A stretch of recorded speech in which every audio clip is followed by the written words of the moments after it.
buying up their routes, which is great.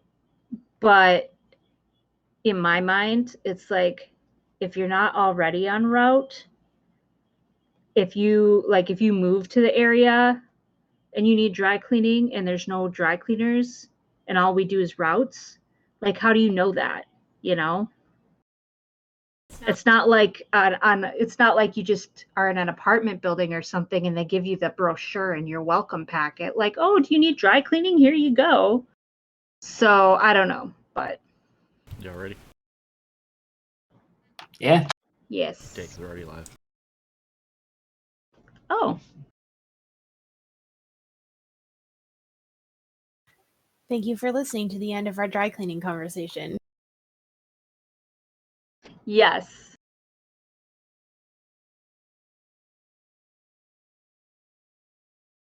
Alright, well, start with the long in-between sessions. A lot of crap went down. I ended up getting injured at work, so I was kind of out, sitting, kind of hurt. But we're back. Though, small update would be, we got a house. Not going into details as to where. So this session, next session, maybe the last one until we get settled in a new place, which should hopefully be the beginning of September. But since we got a pack. October. Or yeah, sorry. So yeah. Pack / just toss everything out, you know, whatever. Little of this, little of that.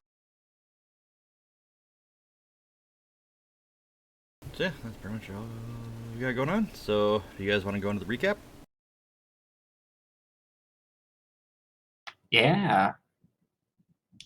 So I believe when last we played, we wandered back into the Frostfell woods hunting a cursed dwarven ruin. We didn't get lost in the snow immediately, but I did try to lead us on through the night, and that backfired. So we ended up getting turned around, found a cave with some trolls in it, and we beat up some trolls and chased them away. Let's see, we found a camp that had been abandoned an indeterminate time ago. And I think we had noticed a bizarre road of frozen pillars that we thought might be leading somewhere. I think those were most of the highlights of our trek through the wilderness. Before all that, too, Jewel had a little visitor. Truth. Oh, right. I forgot, but you should tell everyone that. Yeah, Jewel got a mysterious message to meet someone out in the barn at night. And so she did, and it was someone saying that they were from the Master, and they had a woman in red, I should say, and wanted a certain book to help him out, to help the Master out. So, and Jewel agreed to help, and then the next day, once they're out of town, inform the whole group about what's going on, so that they can try to figure out a plan going forward. And the books are the Well of Ascension, I should say, too. Well of Souls, too. Or Souls. I think you're right. Well of Ascension was the book I was reading at the time. Well of Souls sounds more right. I wrote that down somewhere. But yeah, after we met the trolls, I didn't write anything down after that, so I'm a little like, I don't know what we did after that.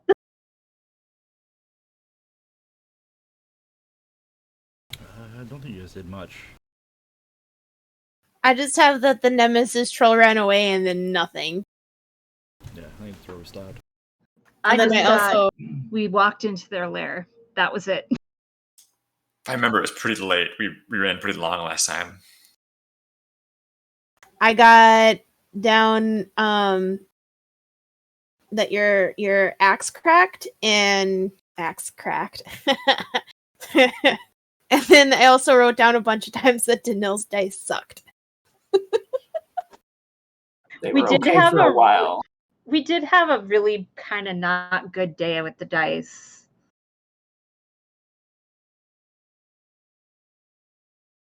Need to make better offerings to the dice gods.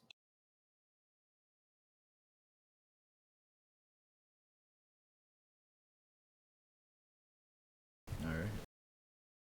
So we pick up. You guys are still in the cave. The one troll had run off after you had killed the other one and severely beaten the other one.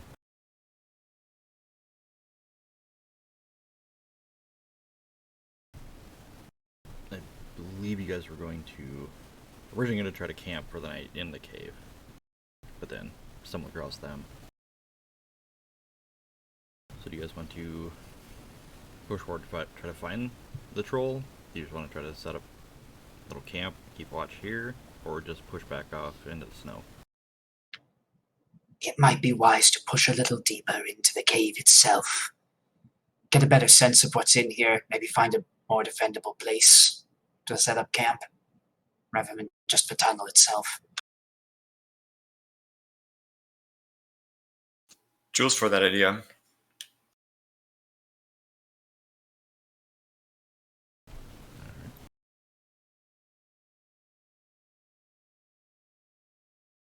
So you guys begin to make your way deeper into the cave system. I'm going to assume that Key has... Startled me. Bless you! Thank you. I'm going to assume that Key has light going. Yep, I've got my staff on. Okay. Free magic, let's use it. So as you continue on, you can hear the sound of water dripping as you get deeper in. You also notice that it's starting to get a little warmer. So it's not quite as cold as where you were. You don't hear the howl of the wind as it slowly fades the farther you go in. You come to a section and it branches off in 3 different directions. You got one, you can keep going straight. You can kind of hook, it'd be to the northeast, and one that goes in and starts to angle downwards. It goes to the northwest.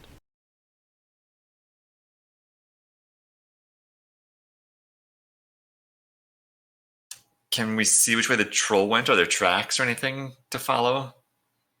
Give me a survival check. Yeah. This will be hard with 2 setback.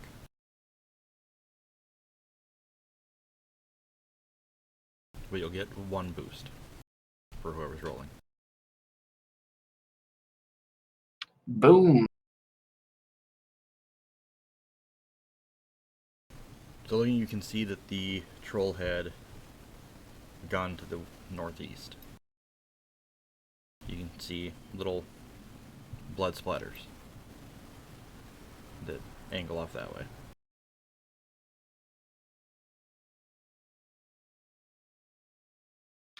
I think it would be wise to burn my heroic ability to try and ask if one of these tunnels goes towards Darlodar.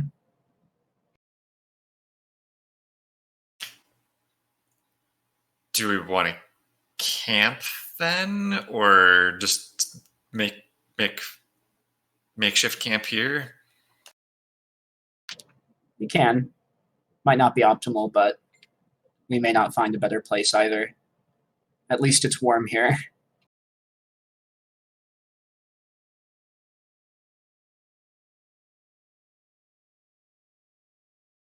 Maybe we could move into one of the other tunnels. Maybe not the one. Is the northeast one the one that goes down, or is it the other one? Northwest. Okay. So maybe not the one that goes down, but the middle one maybe. Just so we're not like right out in the open of 4 tunnels, basically. If we go in a little farther, then we would only have to deal with somebody coming from 2 ways.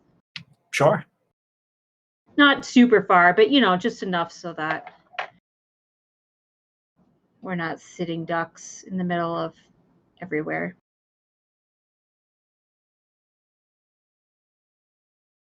Wait, how big is this cave? Does my Jorlak fit in here with us?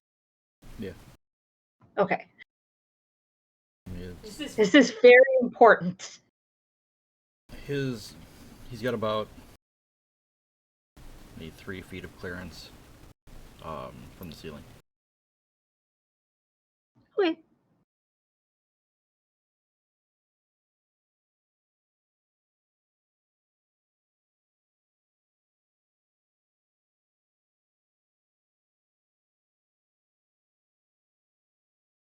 Alright, so you're going down the slope or you're going straight ahead? I think we were going straight ahead in the middle tunnel. Okay.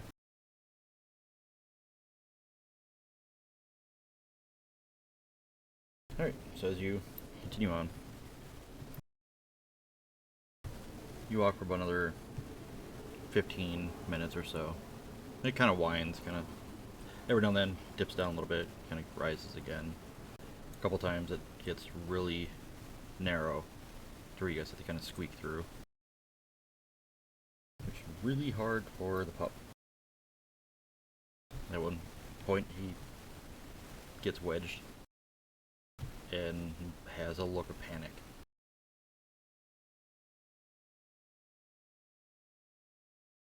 You see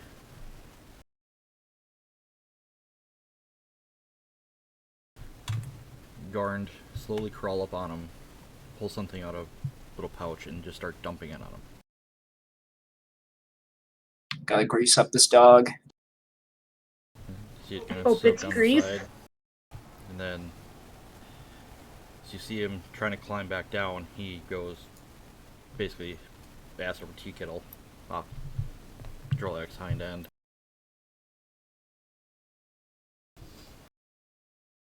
And the more Drolak starts to wiggle, fight, kind of strain against it, he kind of suddenly slides out. The areas where the liquid had been, you can see, are just matted down.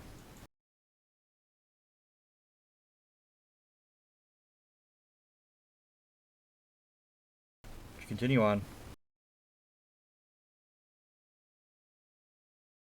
Kind of starts to get a little bit wider. Goes from about 10 feet out to about 20.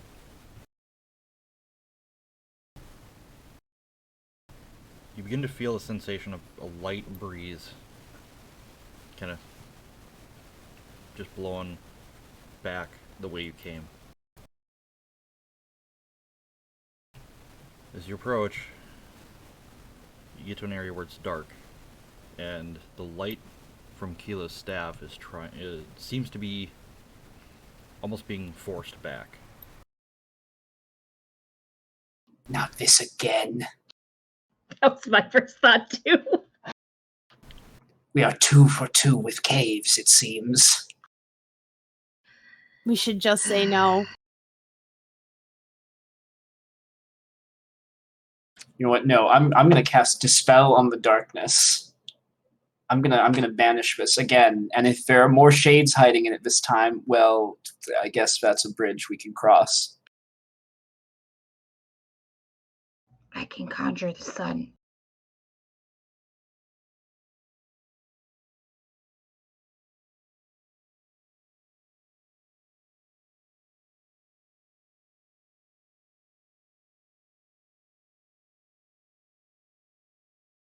So Dispel is hard by default, but are there any other modifications I should be making to my spell roll? We're in here, it'll be Yeah, we're gonna up it a red.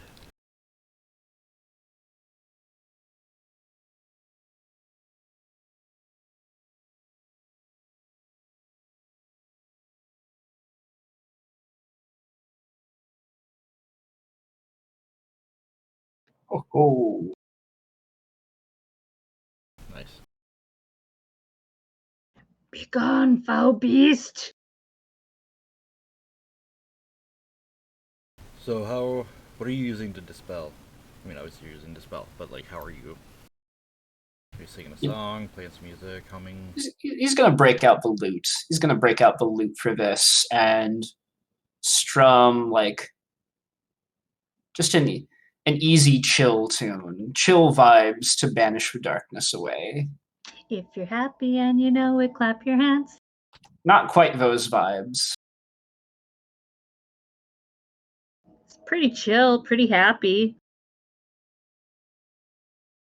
I think in Daniel's mind it was more of a smooth bass line, but that may be hard to do on a lute. Alright, so as you play your lute, you see the light start to kind of slowly extend out as the darkness seems to recede, trying to get away from the music. As it does, you notice you're probably about 5 feet from a ledge. But before you can see a long rope bridge. So it spans about 100 feet out into the darkness. I know I said we'd cross that bridge when we came to it, but this is ridiculous. Yeah, we don't really have good luck going deeper into caves. Didn't we just get rid of like the effects of our first excursion spelunking? Do we want to take our break here, like camp here? Yeah. Yeah, definitely. It's easy enough to cut the ropes on the bridge. And while we camp, I can use my abilities to ask questions about the pathways at the fork.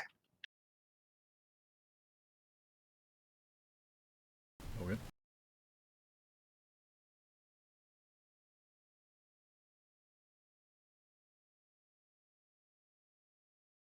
So who's doing what first?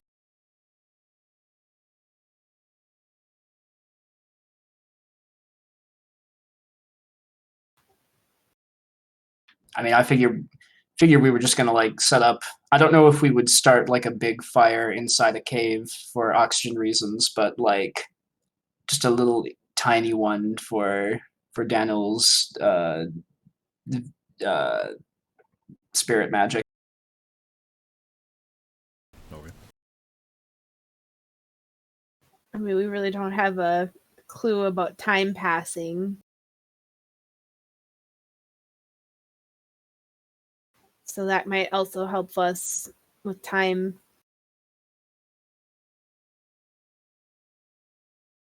But yeah, otherwise Daniel will just like set up his bedroll somewhere away from the edge. I figured Jorlak will probably like lay down like in front of the entrance. That way, anybody coming from that end is going to run into a big furry wolf before they reach us. And then, just kind of set a bedroll kind of along the edge there. Not like along the wall, not the edge. Alright. Yomaki. And then I'll offer to take first watch. Okay. Unless Danil wants, or so Danil can do his thing. I might as well take first watch if I'm already going to Well- be up doing wizardry. I'll stay up until you're done, and then I'll go to bed. Fair enough. I mean, I'll stay up till you're done too, just because. Yeah, I don't know if the rest of the party has actually seen. Well, no, because I did it in the Ice Queen's palace in full view. So you guys have seen it happen at least once. Yeah, well, they've seen the incense basically encompass you.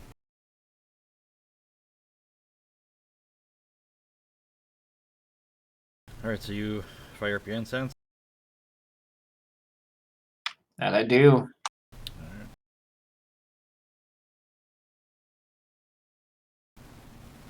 So, as you've come to expect,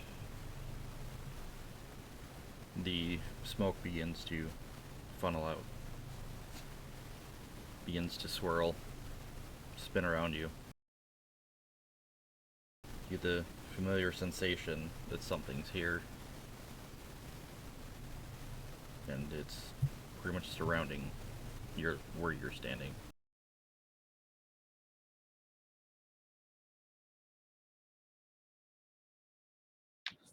So my first question will be, can we reach Darlodar by crossing this bridge?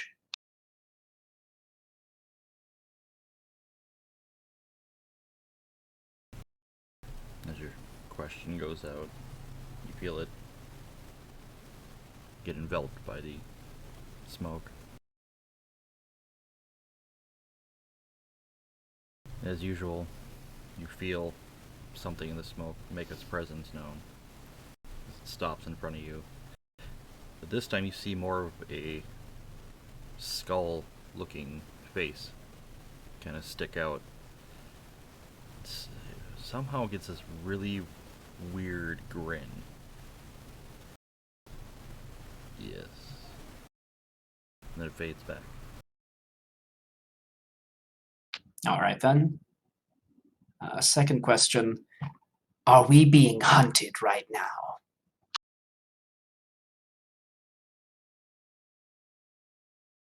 Again, you feel it swirling. This one you feel come behind you. And it's sitting pretty much right next to your ear. Yes. Are those hunting us close?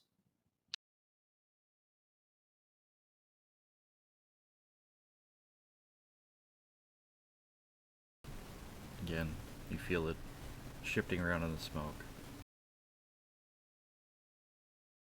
As it does, you're noticing that something different is happening with this. With every question you've asked, the smoke is getting closer to you. It almost feels, with this last question going out, almost oppressive, like it's constricting you. You can actually feel almost skeletal hands grab your shoulders. Yes. I'm going to stamp out my fire and swish away all this smoke.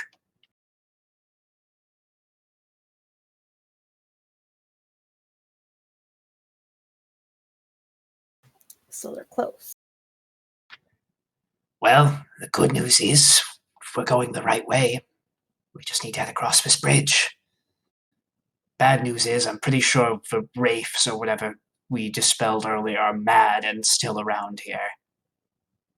We'll have to keep a close eye out tonight.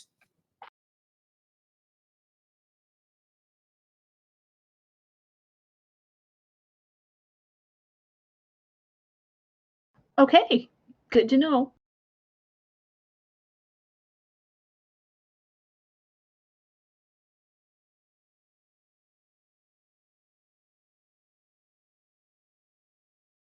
Alright. So does everybody kind of crash out? I offered first watch, but I'll take second if Dino wants to take first. Either way. I'll take first. Just wake me up when you need me.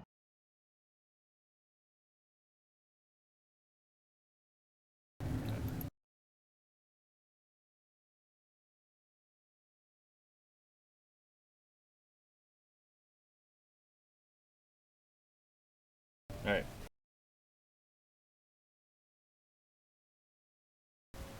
So everybody beds down for the night. Dinnell sits there,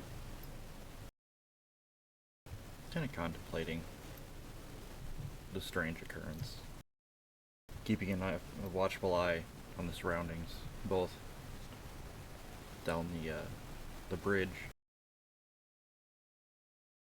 but then the occasional glance back towards the way that you guys had come from. Even though Jorlak's there, you never know what's coming. Throughout the night, during your watch, you don't see anything that makes any sort of move towards where you're at. But you do hear something moving. When you look around, you're not seeing anything. And it sounds like it's coming from over the side of the cliff. No, that is Bates. Not looking over the side of the cliff.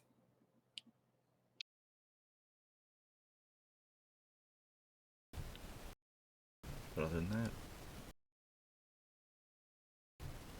everything's quiet.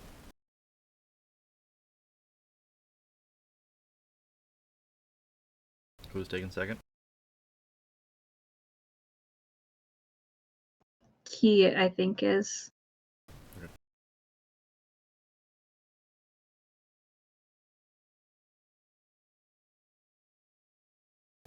So as you go and wake up Key,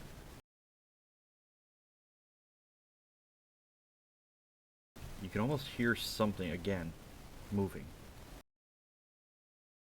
It sounds a little louder. Coming from roughly the same area. I'll let Key know. Hey, there's some weird noises coming from. Sounds like it's down the cliff. I suspect it's ghosts trying to fuck with us, but be warned. I have not tried to go and look over the edge in case that's the trick. All right. Bring it on.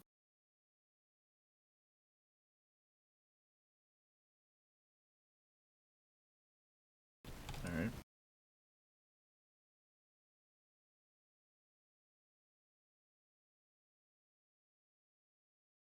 So Key, as you take your turn on watch,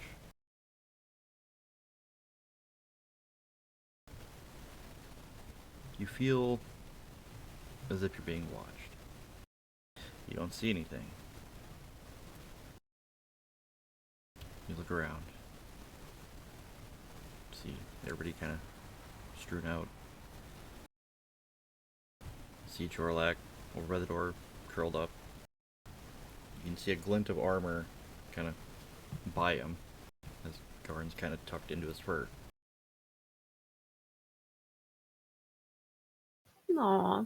You look towards the bridge, and you don't see anything other than the bridge and darkness. But periodically, you hear the sound of something moving. And just as Danil had described, something you can hear on the other side of that cliff.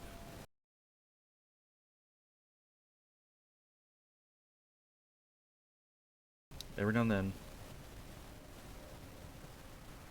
you start to hear a little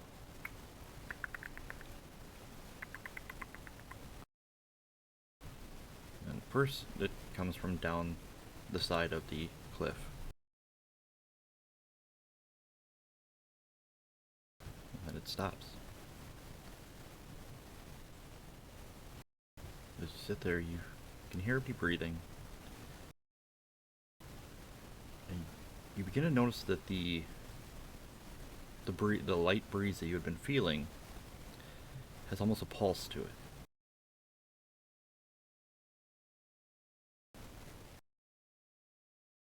At one point it stops.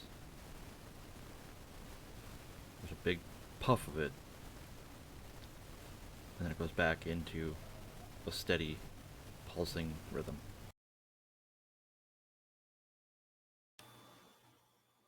Need one of those like big anchor things they throw off the wall in Game of Thrones that just sweep down everybody.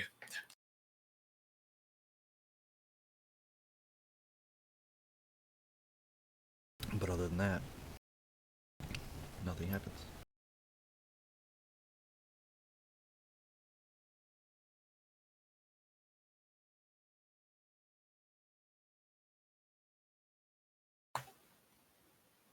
I am going to be vigilant, but I'm not going to do anything to provoke it.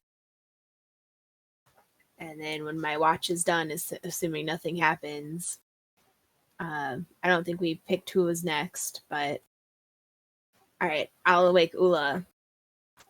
And I will tell her both Danelle and I have been hearing things over the cliff, but we've both have found it prudent to not look or do anything with it until the rest of the group has been rested. So don't look over I basically tell her, please don't look over the edge. They haven't attacked yet. Once you see it in a look or a book, you can never get rid of the Babadook. Do we just still have the light from your staff just kind of for a light? I don't know if I give it to you. If I give it to her, will it still work? Or is it something that can just kind of be propped near where everybody is so there's a little bit of light? Or if I like curl up in on Jorlak and I just kind of hold my staff, will it stay lit? Yeah. As long as you have a hold of it, it'll keep going. I will do that for you. I'm gonna curl up on Jorlak. Watch out for the grease. Yeah, it's fine. You mean coconut oil? Yes, I mean coconut oil. And while I'm watching/listening, can I try to fix my axe? You sure can. That'd be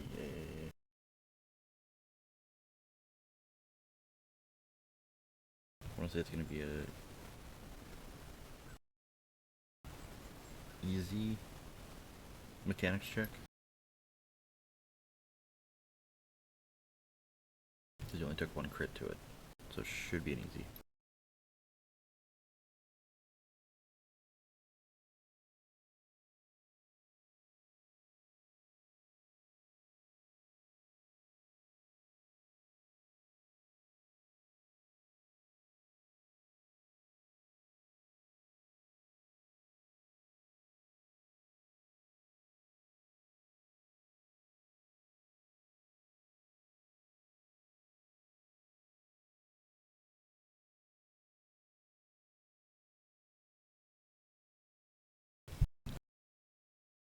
Alright. Go ahead and take a strain. Kind of, at one point, accidentally kind of slice your hand a little while you're trying to twist it around to repair that chunk of the shaft of the axe. Sounds about right.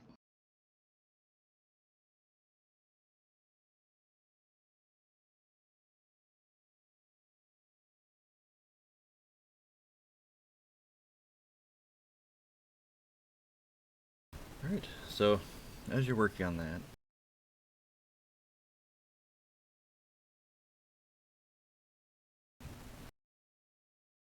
you now notice that the once constant breeze is now pulsing. Every now and then you hear the sound of something on the other side of the cliff making noise that's moving.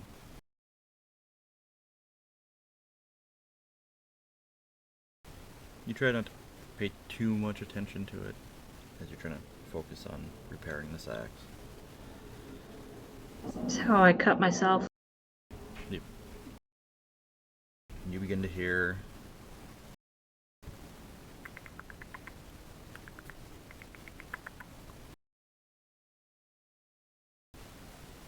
then again, it sounds like it's coming from the cliff, but now it sounds like it's coming from above. When you look around, you don't see anything.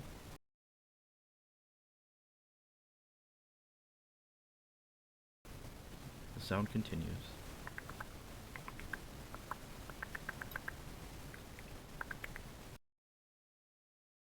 And every time you look for it, it stops.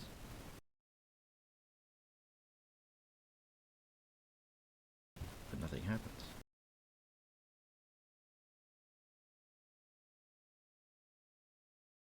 Towards the end of your shift on watch, you get up. You swear you feel something brush against your back. You whip around. There's nothing there.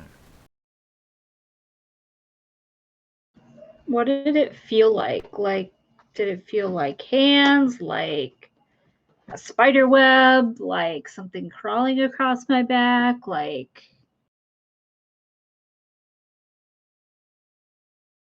It felt kind of like a hand.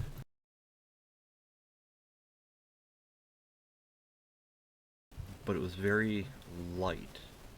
Almost like silk.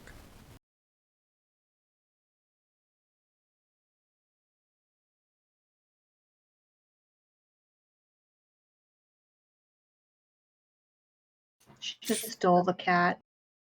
No, that's fine. He got up.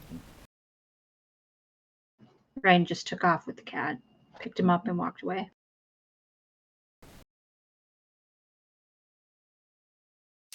So it felt like a hand, but light, like a caress. Is somebody coming on to Ula? I mean, This is a bad touch. they're probably in love with her helmet. I mean, come on.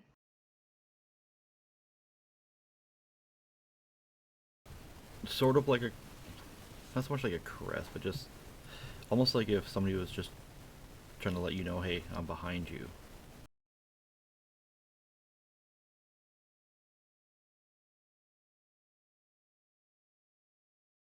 But there's nobody there. There's nothing there. What if I, like, stick my hand out? Nothing. Goes through air.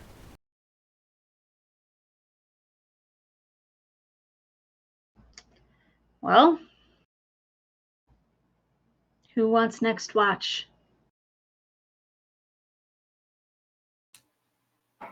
Delaney, you want it? You want me to take it?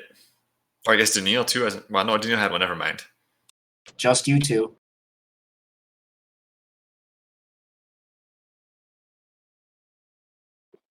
I can go next. All right, I'll wake you up. I'll explain everything that I have been told and what I have had experienced as well. Basically, don't look over the cliff. Yeah, hear a noise, weird pulsing of the wind. I got caressed on the back.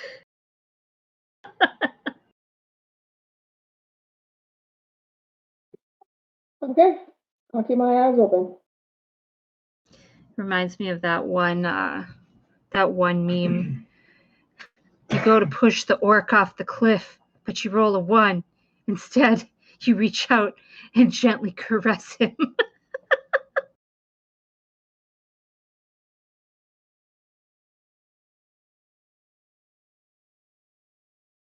Alright. So after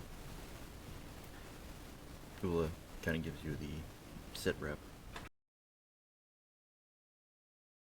you sit, kind of begin to look around, trying to keep your eyes open for anything.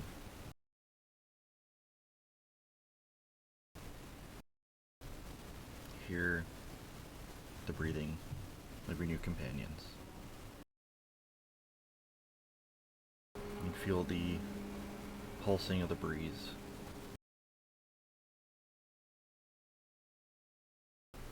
begin to hear something moving down below.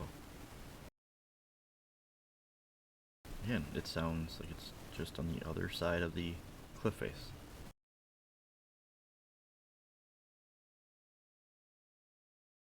And then you begin to hear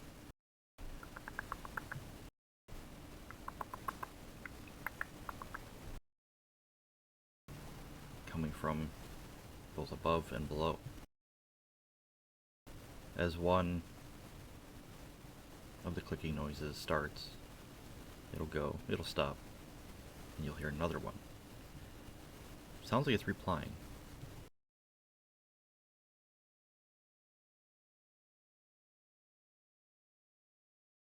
Then you hear a third one.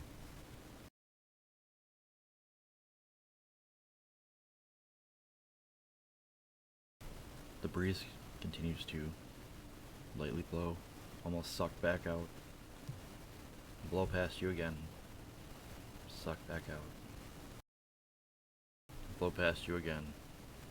Suck back out. And then you hear the shift again. Something large moving just on the other side of the cliff face.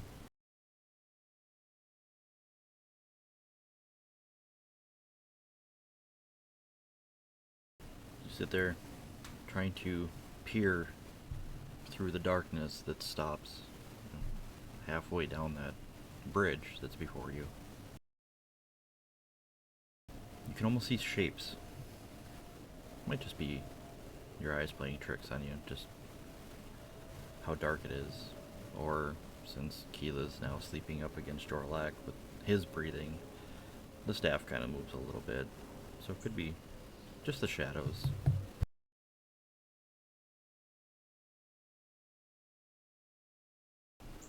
Then you begin to feel almost like a hand is placed on the middle of your back. Not hard, just very light. And then it pulls away.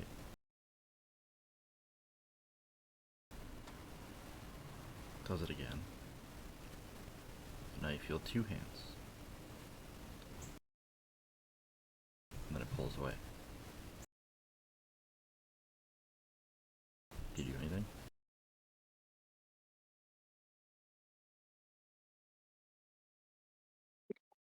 I'm assuming I still can't see anything. As you look around, you don't see anything. Just what the stone of the cave. The shifting of the shadows from the light. Your companions that are sound asleep.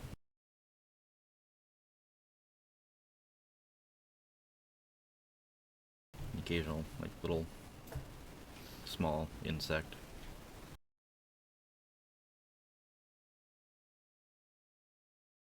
Have I ever heard the sound that they make before?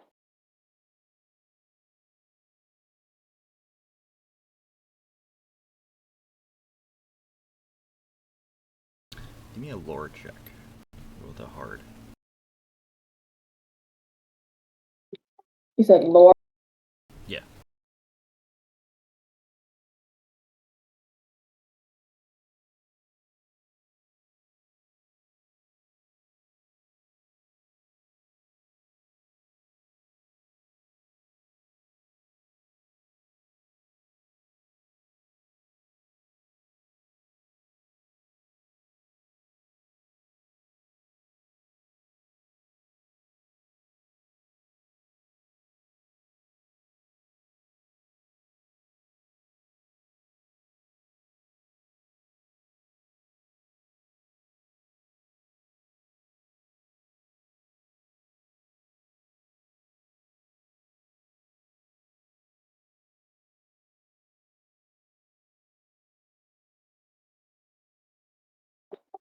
So it says 1 success and 1 advantage.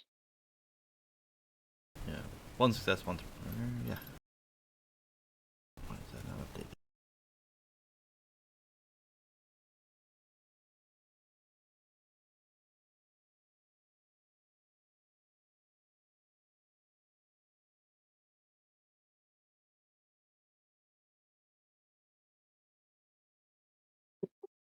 I'm assuming I'm able to recognize it. I'm just checking. I don't see the roll.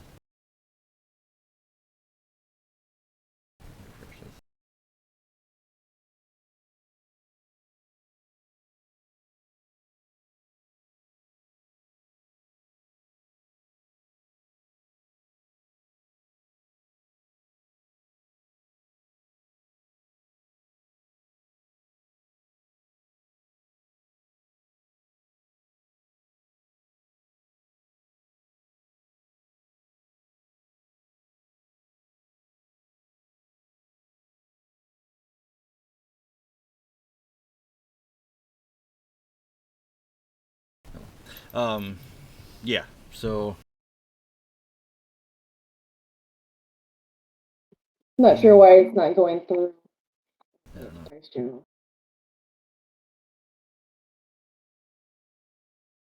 Can throw a test one. Oh, that one. Are you rolling in the RPG sessions? Yes.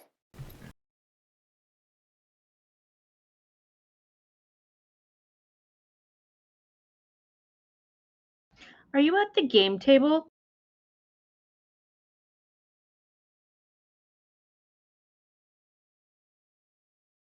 What is that? Maybe.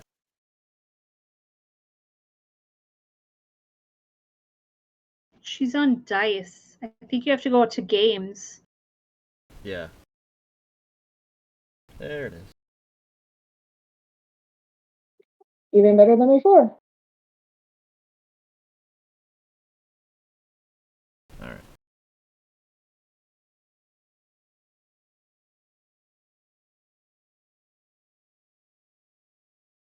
So yes, you recognize these sounds as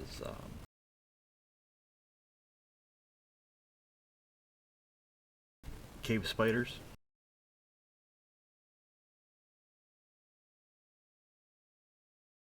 They're quite frequent in mountainy caves, obviously. But the size and the volume of these sounds, you can tell that they are very large.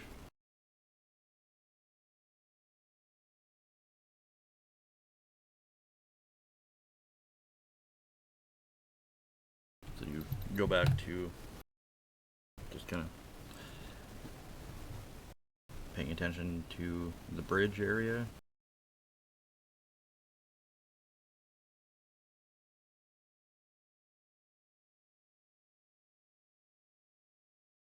Or do you get up, move around?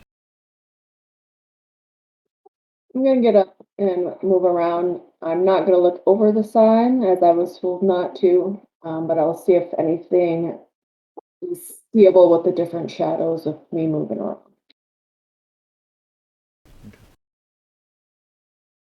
Well, as you move around, the shadows do kind of adjust as you move. They seem to be basically staying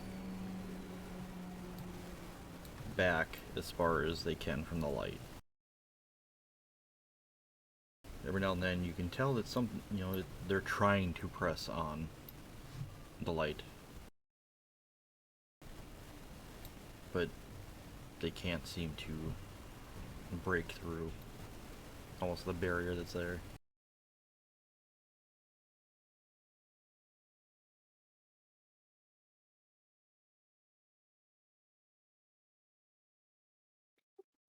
Okay, at this point, how long have I been on watch? Has it just been a few minutes or it's been a few hours? It's been about an hour and a half. And how long are each watch?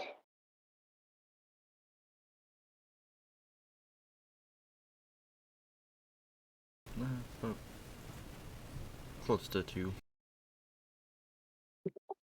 I would Busy yours would think, be like the last watch. I would, if I know what these items, these spiders are, I would think that I would be wanting to wake up the rest of the group and inform them what I know and how dangerous they may be. Okay.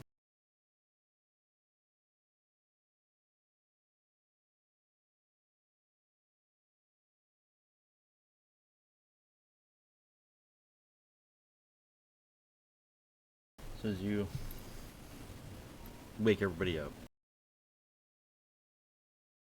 you begin to fill in everything that you've heard, but you went through, what you kind of figured out and remembered.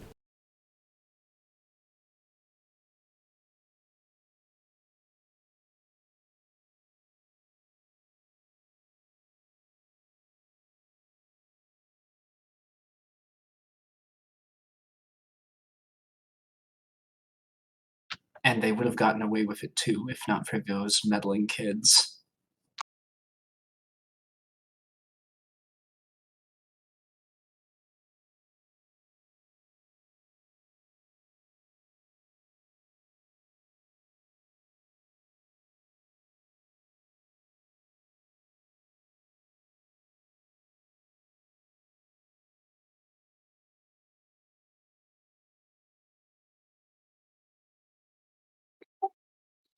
So I guess the first thing we would want to discuss is, do we want to stay and fight, or do we want to backtrack, or what? Okay. Well, I mean, our objective is across the bridge. Maybe we can try to scare them off with, I don't know, like a fireball or something down the cliff. So if light drives them back, we can just keep making more light.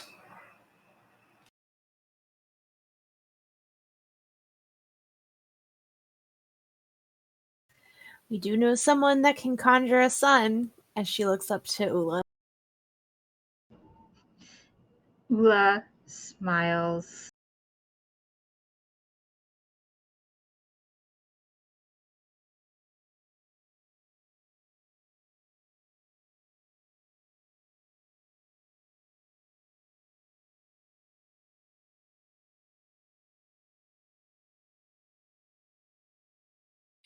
Now, here's a good question.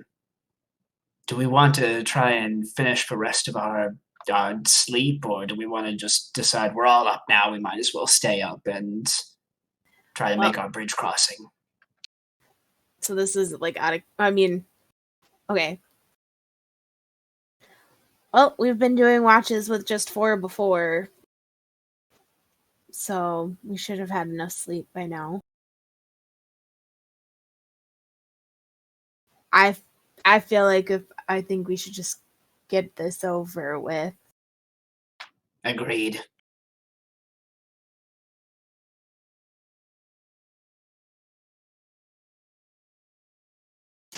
Does the bridge look like it's going to hold Jorlak? Yeah, that was a question for me. It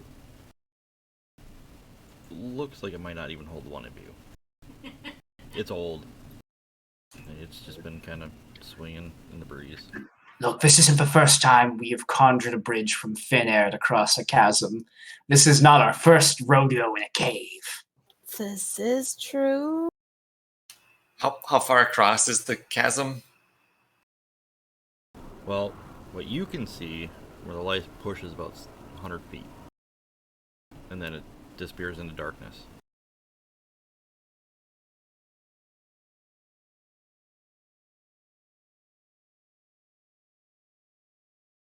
We could reinforce it with magic. Yeah, my suggestion was going to be I can use my powers to strengthen you, and then you guys can alternate putting up barriers, maybe like beneath or above the bridge, and we can swap those out, trying to get across. So as you guys are discussing, Oh, the lovely. breeze still pulsing, keeps coming, going, being pushed out, being drawn back in.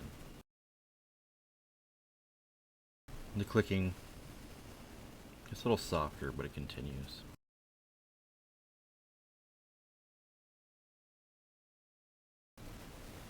Every now and then you think you see something kind of move. And then from behind you guys, where Jorlak is, you just hear, just him growl. Just deep growl. And he's staring up.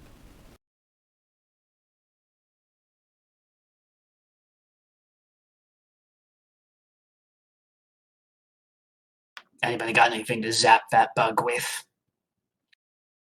I have lightning.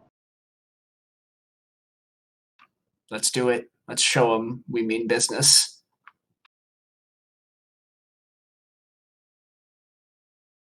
All right, hold on.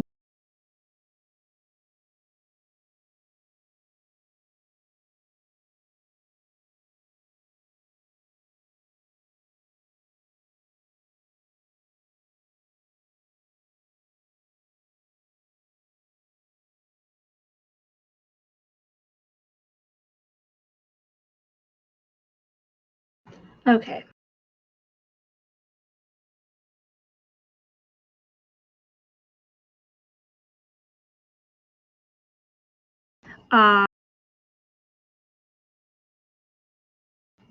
What is an attack? What's the difficulty on attacks again? Normal attack spell starts off, I believe, easy.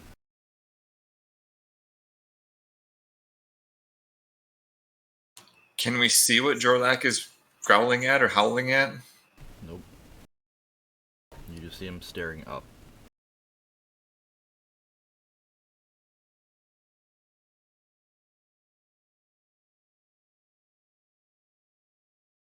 Yeah, I'll just zap up. I'll just throw a bolt of lightning up where he's growling. Okay. So I believe adding lightning to it will up it to an average. Nope, because I have that talent that allows me to always add lightning for no extra difficulty, but I can't ever do fire or anything. Oh, right. Okay.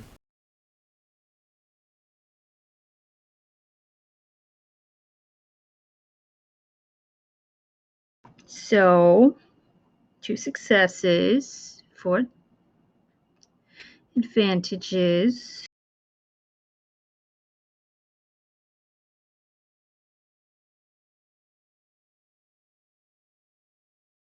So you see your lightning bolt go flying off. Looks like it strikes a wall further on. Kind of spread, like almost like a massive lightning strike. It just spiders all up along the wall. And you see, very briefly, little things crawling away from it. This is really close to firing magic missiles at the darkness. I mean, we're really close to living that. Well, she pretty much is.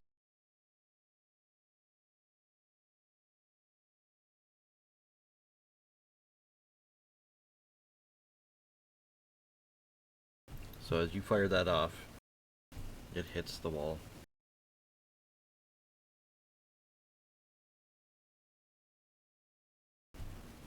Zelani, you feel these very cold hands grab under your arms and yank you up. And you guys just see her go flying up. Can I cast a barrier spell? Any initiative? Vigilance. Yep. You got. Oh, there we go.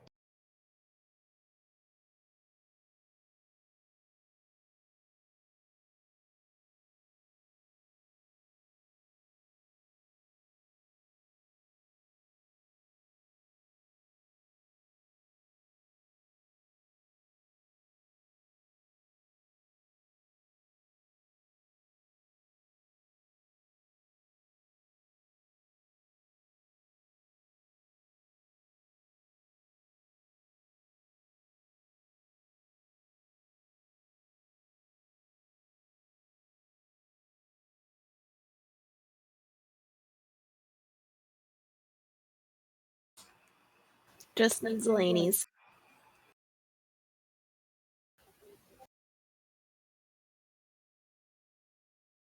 Alright. So we have a PC slot.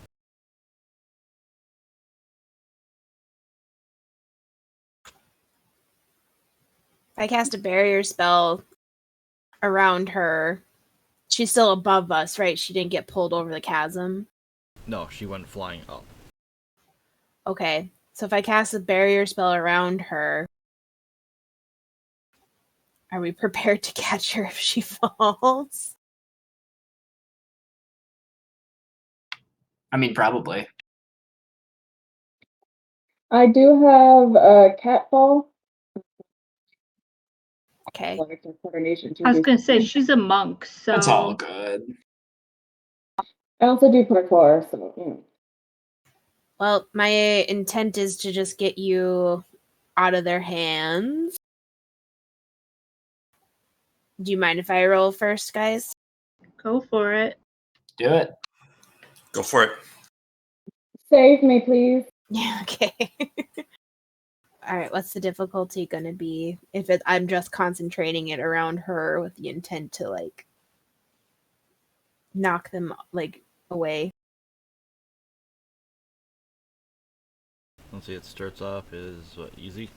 Mm-hmm. Okay. So you're going to increase the range. Push up the average.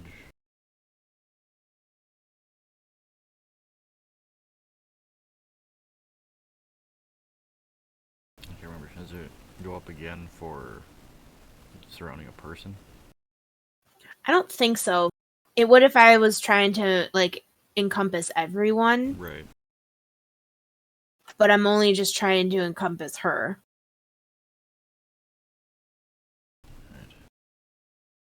We'll go average. Just gonna go 1 red. Got it.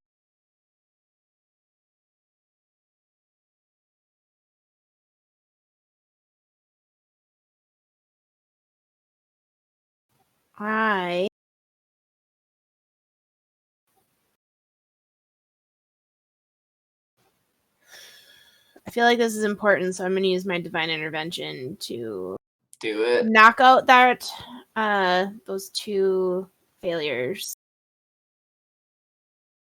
Okay. So it's 2 successes then. Alright. What is your...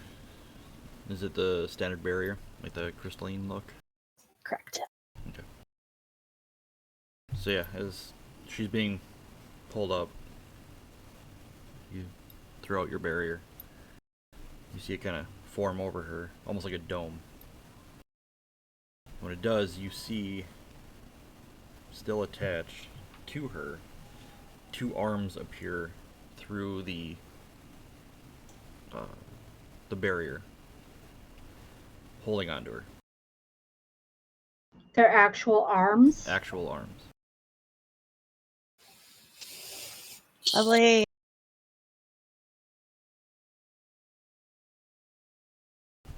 But she does seem to begin to slow.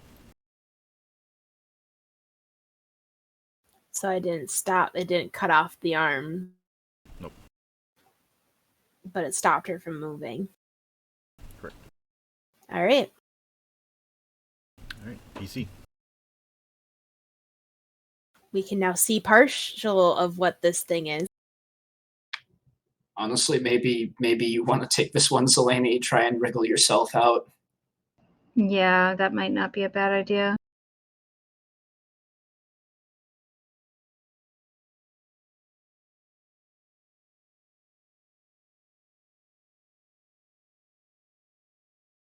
Alright, So I'm just reading all my things.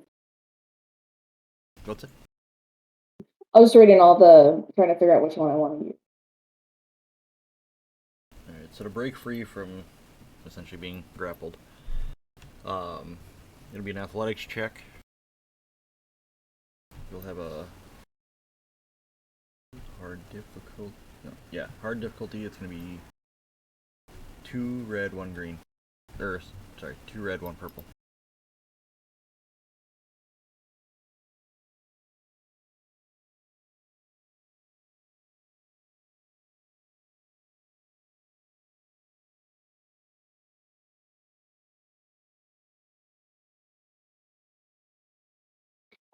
2 red, 1 purple, correct? Yes.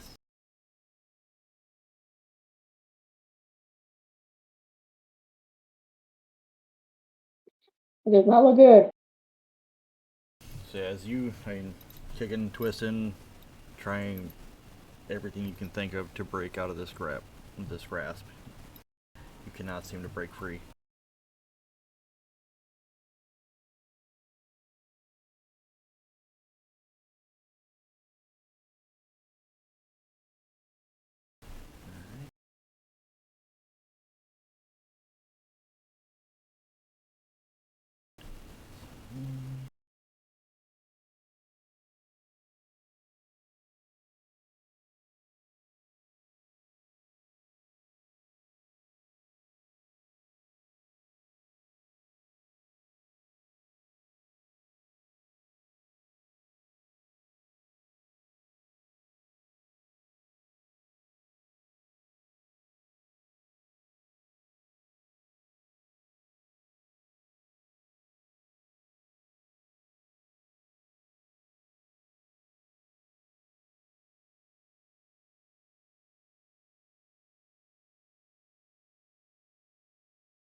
So as everything is going on,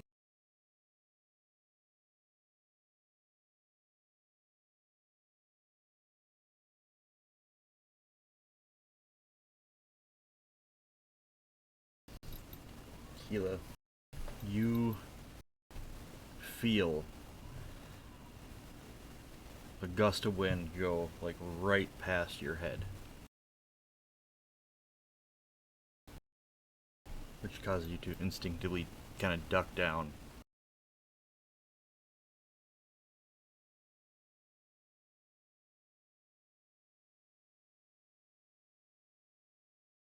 You don't see anything. You just felt the air move.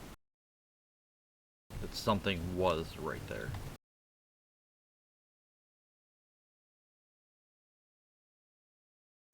PC. Thank you, dice.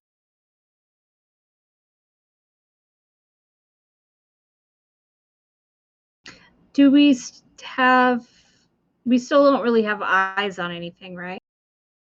Just a couple of hands holding Zelani.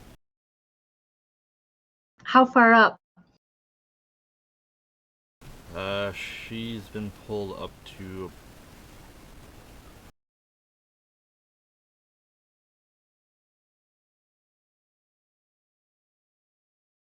stop probably about just a little before medium range. How tall is the ceiling overall? Can we see it? So where you're at, it's from where it opens up, you can't see where the ceiling ends. Or not really where it ends, but where it's at. It's just dark. I mean, the party was doing pretty good before Zelani came along anyway, so I mean... That's true. Rip. All right. Rest of us run across the bridge. Here's what I want to do. I want to cast the sun. Okay.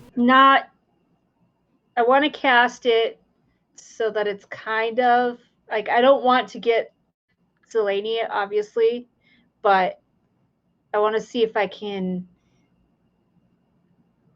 I want to see if I can light it up so that we can see what the fuck we're fighting. And with me higher up, I might be able to see more.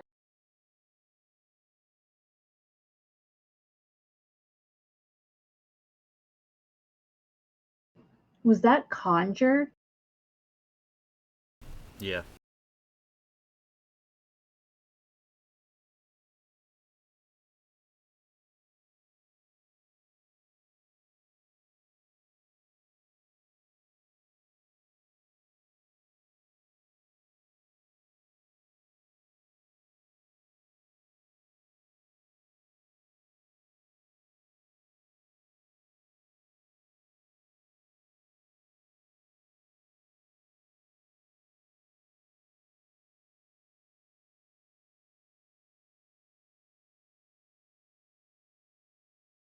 What would my difficulty be? Let's see in here.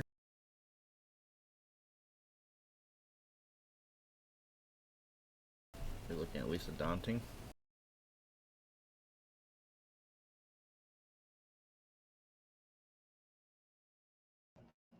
All right.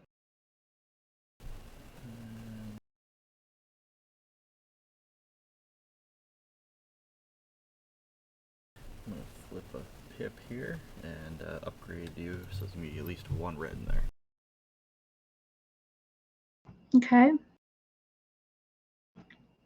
I'm just looking through to see if I've got anything to help me here.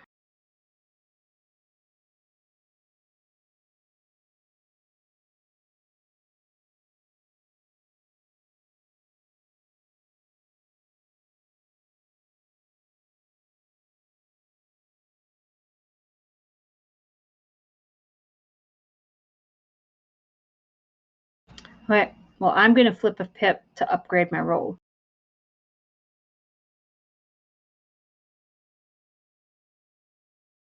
Gotta use them.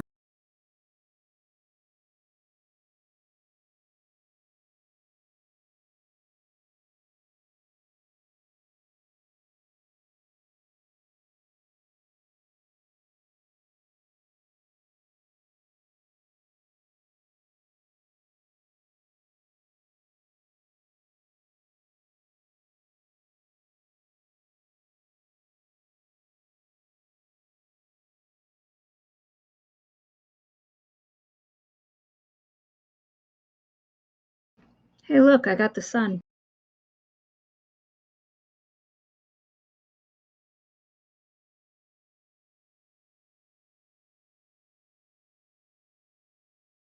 Here comes the sun. Do do do do.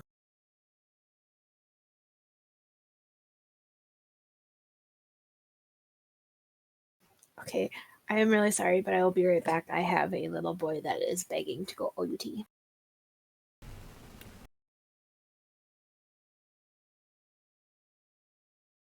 So, now let's see. Are you putting heat into it as well? No, I just want a lot of light.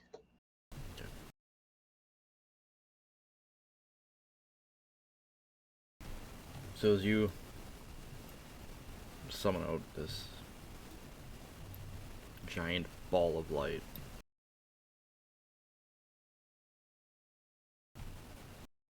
it doesn't put out as much light as you were hoping because the darkness is almost looks like it's trying to swallow it. But what you can see is there are, as you look around, you can see, I'm trying to think of the name of them, basically areas that have been kind of dug out, and you can see skeletal remains lining everything along the cliff face. You do not see what is holding her.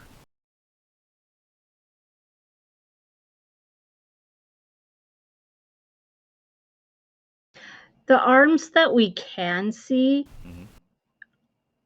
Mm-hmm. are they skeletal or are they like more normal? They look kind of skeletal.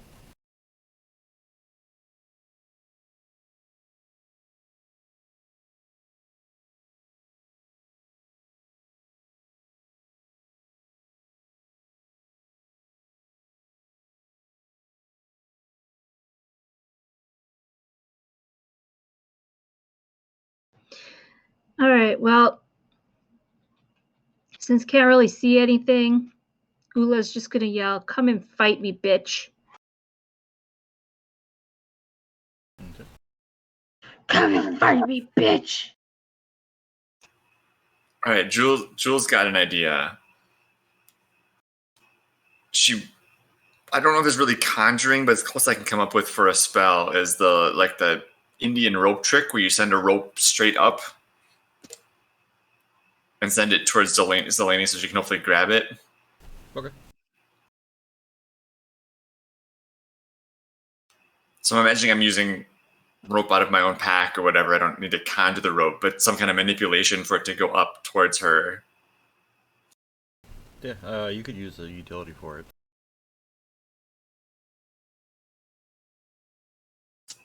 Still roll for it, or is it if it's utility just that I can do it? I'll say give it a roll just because it's. I don't say you're under duress, but a little more stressful situation than if you were just to kind of move it by your, normally. Sure. Difficulty?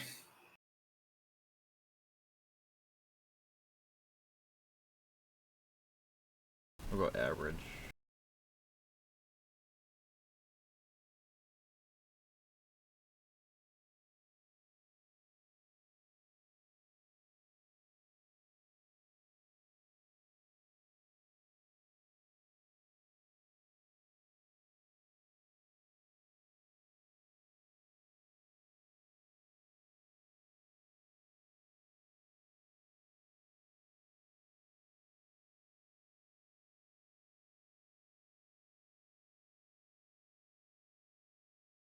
Nice roll. Nice. Yeah, for my triumph, I'm gonna say that the rope wraps itself around her without her having to grab it and secures itself to her. Okay. That's fair. Yeah. Yeah, so it goes up and kind of wraps around her waist.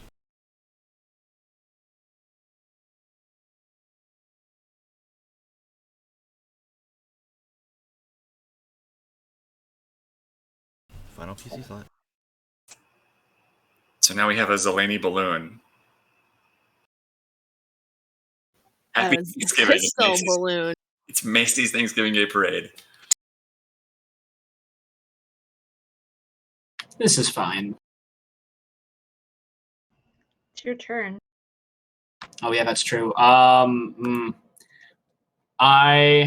am going to augment people because I'm very afraid and I don't have an easy way to help with this with limited range magic. So I am going to augment multiple people for free with the loot.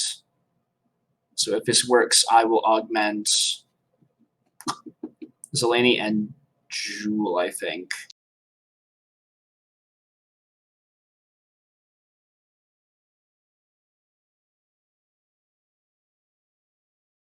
That's average difficulty by default.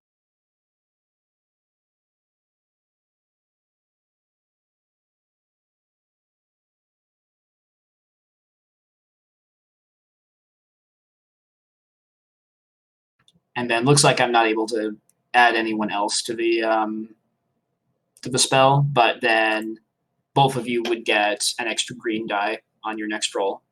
Yeah. I'm just gonna play my song and end my turn. Actually, no. Daniel will make sure he's standing next to Ula. That's the only other thing. Alright. Smart. Smart. Alright.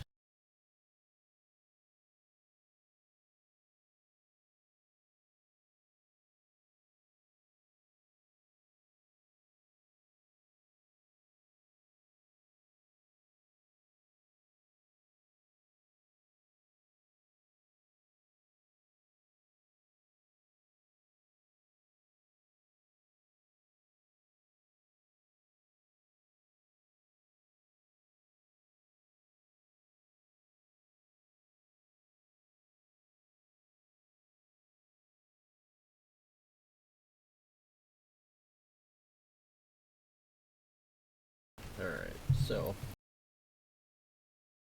everything going on.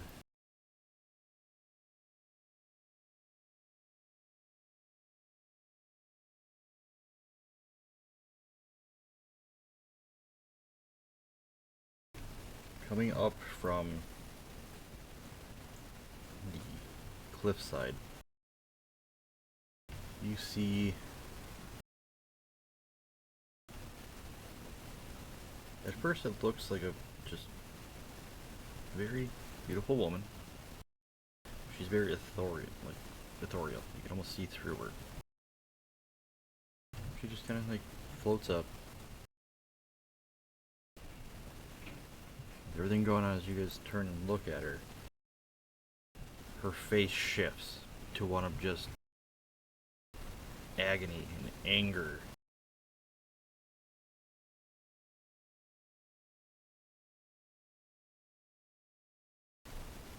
She opens her mouth, and from it, she just releases this wailing cry.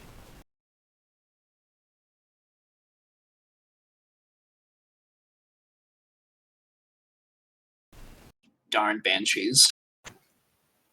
She attacked us. We would have left her alone if she hadn't attacked us.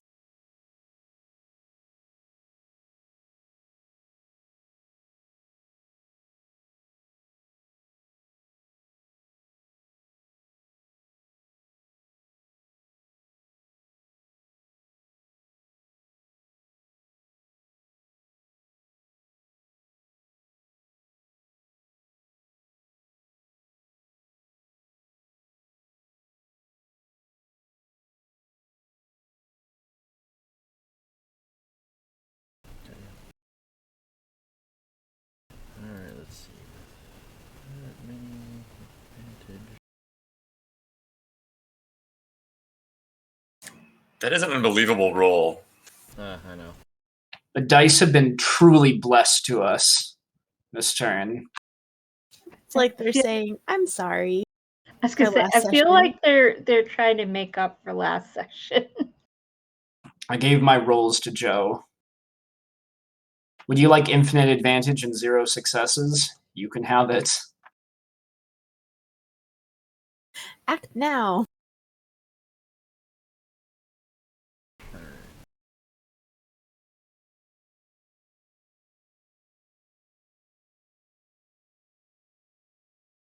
So yeah, with everything that's going on, somehow Danil's music seems to kind of cancel it out.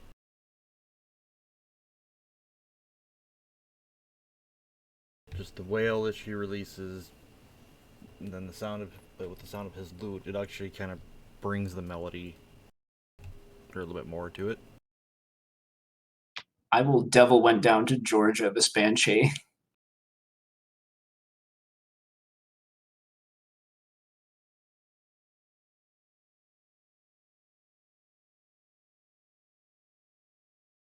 Alright. Now the one that has Zelini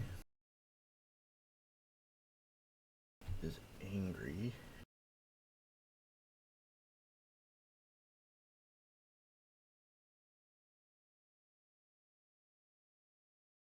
Basically drops her and goes straight for Keela.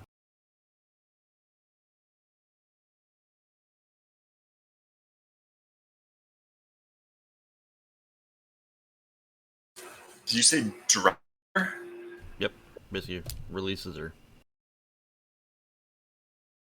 The barrier should protect anything you can't. 9 lives out of. This is fine. Any defense, Keela? Oh, good. Oh no. I have 2 ranged, 1 melee defense. Quick, Jewel, tug the rope. Make her not fall on key. Alright. Oh, I've got the Banshee going at me. No. Hold on. I have... What? Let's see what I got. Once per round, your character may suffer strain no greater than the ranks in sidestep to use this talent. Oh. Until the end of your character's next turn, upgrade the difficulty on all ranged combat attacks. Nope. Nope, this is melee. Then never mind. My talents are why I have 2 and 1. And if I was standing next to you, I could help parry for you, but I can't. Unless you were also standing next to Ula. This is fine. It'll be fine. Joe, did you mean to roll that with no difficulty? I know I put Not one. trying to call you out, but there's. Oh, No, thank God. Because I know I clicked on it.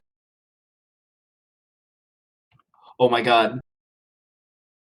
Oh my god. Still triumph, but it's a miss. Oh my God. What? Here I was resigned to like some sort of grisly death and by Banshee.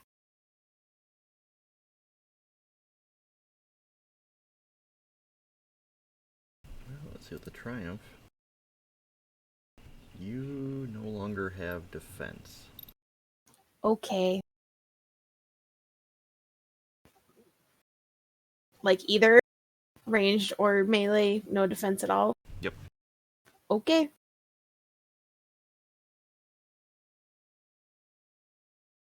Yeah, it basically comes flying at you. You don't see it coming, but you just feel this gust of wind kind of hit you and actually go through.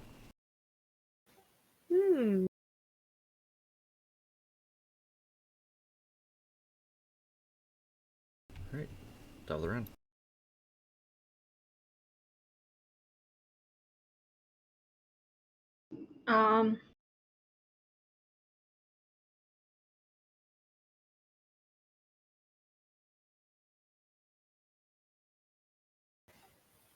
Would I be able to, as like an incidental, roll lore to find out what I remember about banshees?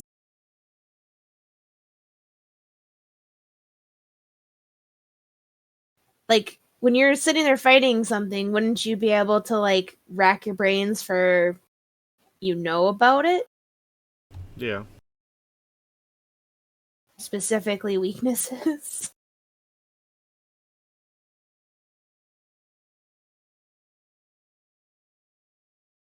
You can give it a shot. Would that be my action roll, I guess is what I'm asking.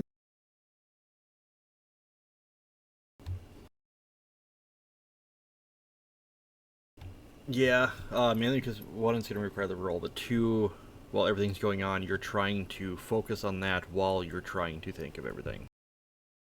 So you're kind of like trying to split your attention two separate ways. Okay, that gives me stuff to think about then. I don't have to take this slot. You guys can take it. Ula did say, "Come at me, bitch." So I'm waiting for her to like go. I am all for that, actually. So how far is Keela and the Banshee? Keela and the Banshees. How far away are they from me? Our new mixtape is dropping in 2 weeks. Damn right. Well, you're within short range of Keela. Actually, yeah, you'd be basically from both. So the only one that you can see is the one that's at the cliff edge. Oh, I can't see the one by her? No, she couldn't even see it. Oh.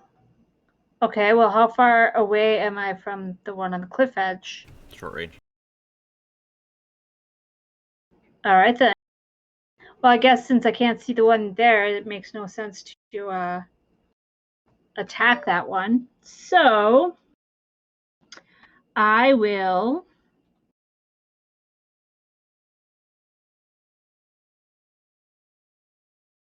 All right, so I'm going to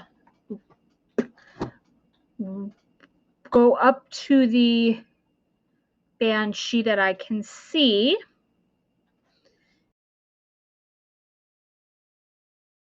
And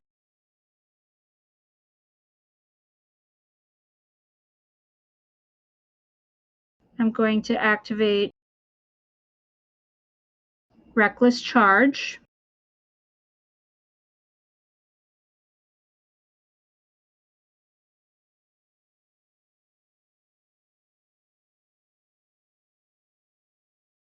All right. What is my difficulty? So you're going into, or you're charging at this. Let's see, how's that gonna count? So.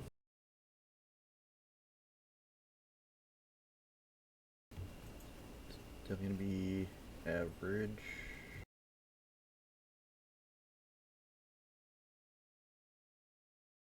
With 3 setback.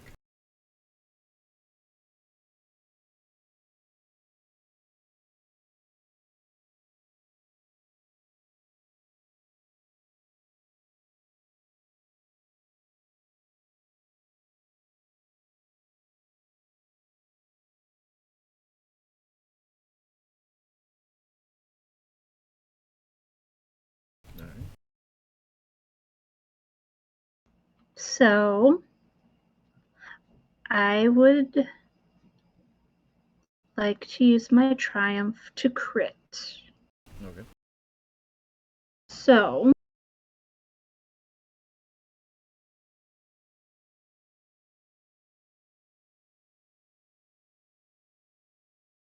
that would be 12 damage.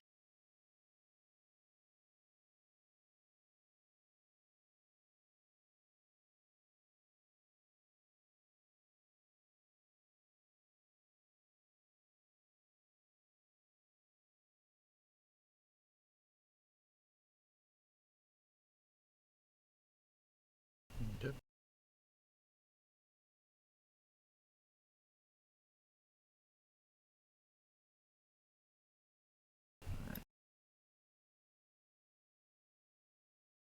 So you feel as you charge in there, as you lash out with your great axe, you can feel it slide through, but it doesn't have that solid connection you're used to. And when you swing, you feel it, and you can see it go all the way through, like side to side. But you don't notice any visible damage to it. But when you do, it just... and its eyes just narrow, focusing on you.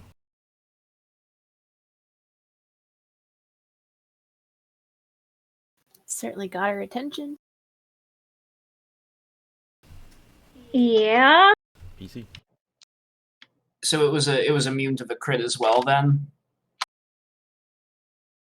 Oh, it still took it. Oh, gotcha.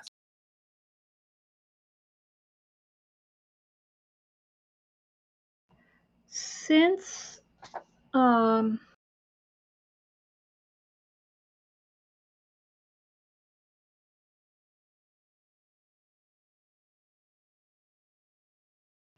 since Jorlak is a wolf, does he have like some type of night vision or something that he would be able to see the banshee near Keela? Oh, they would have the ability to see at night, but you can't see. Can't see Okay. yet. I can take the next slot if people want. Okay. So I'm going to make good on my promise, and I'm going to Devil Went Down to Georgia, this Banshee. With my loot, I can add an extra target for free. So can I target the long arms specter as well? Like, do I need to see the rest of their body, or just like knowing the arms are there, is that enough for me to target it with a curse?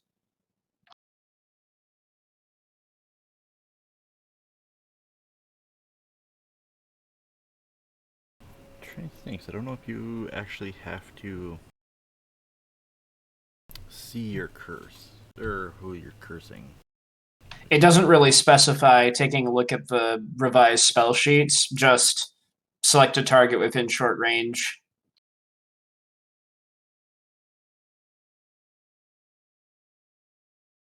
But ideally, I want to try to curse the Banshee that Ula hits, and then also the Long Arms Kiddo.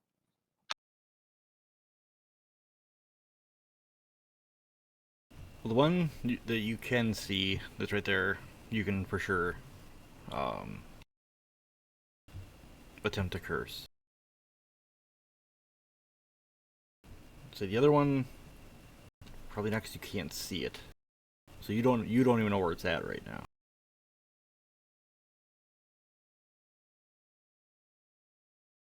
That's fair. Did the arms like retreat up beyond the light after it dropped Zeleny? Yeah, they like disappeared. Oh, they're just flat out gone. Okay. Shoot. I'll apply it anyway, just for the heck of it.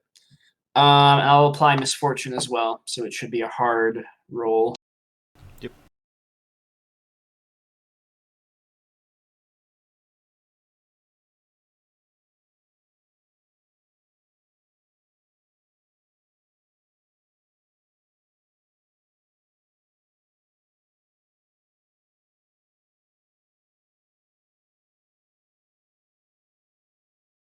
Let me see if I have a talent that can improve this in any way. Because what on earth?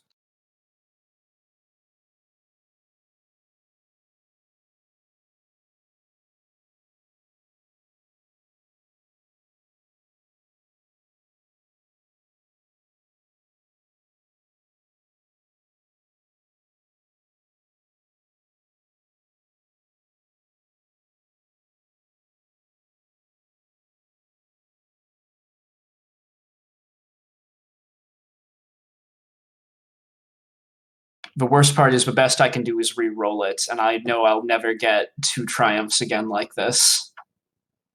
But sure, why not? Why not re-roll it and see if it works out? I've got this only once per session, might as well use it.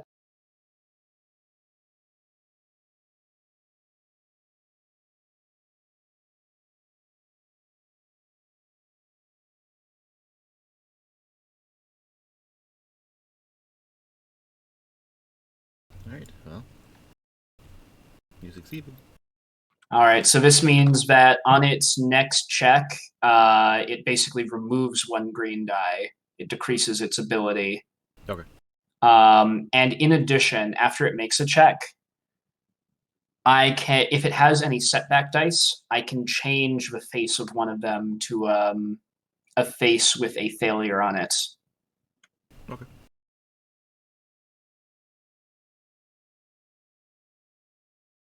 And then I will move next to Ula again. Alright.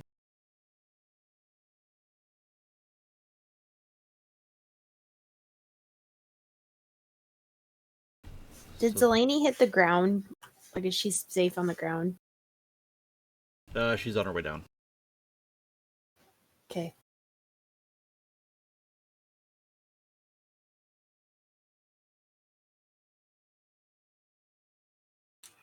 The barrier's like the hamster ball that just is slowly falling. Don't know why that's so funny to me. It's getting here eventually. Alright, so.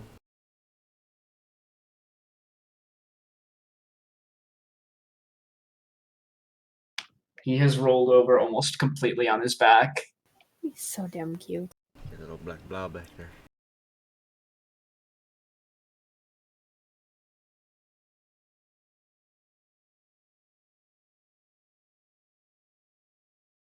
Oh. Alright, up her. Oh boy. Sleeping now. Alright, so this one.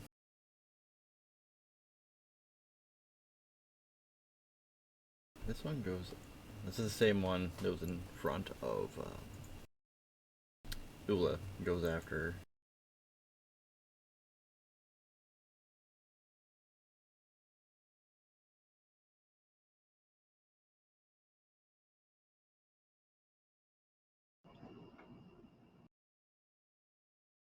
You see it like claw for her and try to like grab. So what's it gonna do is with the advantage Gonna knock down your melee defense.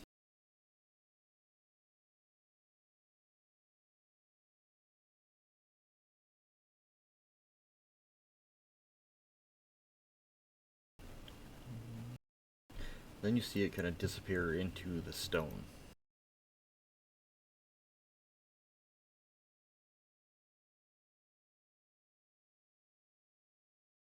PC?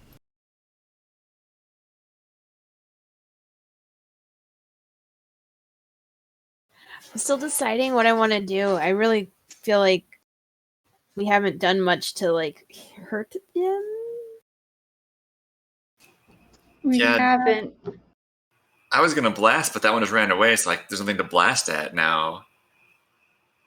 Zelini, you want to go to see how you fall?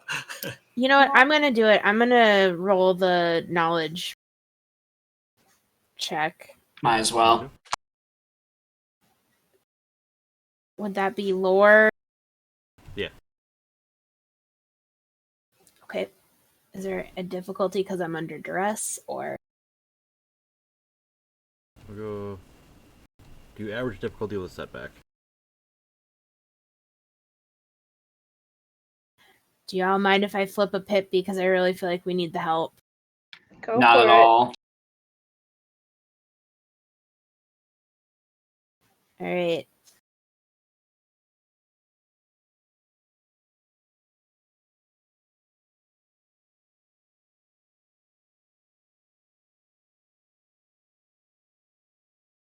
What? And I've already, can't do anything about that. Oh boy.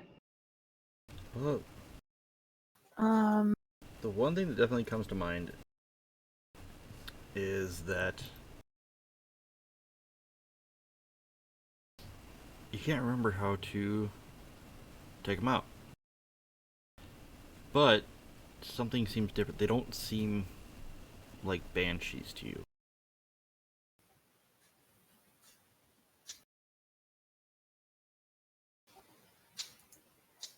so at the triumph, I With the Triumph, you know that these are wraiths and not banshees. Banshees tend to haunt a location of where something traumatic happened to them. Whereas wraiths they can roam, but a lot of times are around the dead. okay. So would I be able to use my movement action to relay the fact that they're wraiths? Yeah, I mean, that would just be an incidental. It would just be Yeah, you yelling out they're wraiths, not banshees. I will do that. Maybe that'll help someone else. Also, that they surround the dead really does not make me feel excited based on our last major cave adventure. Honestly, I am attempting to like flee across the bridge if they keep trying to haunt us from the walls. Ooh, Joe, even with the failure and the triumph, would I know if they are like if I used holy divine magic, if they would be affected or no?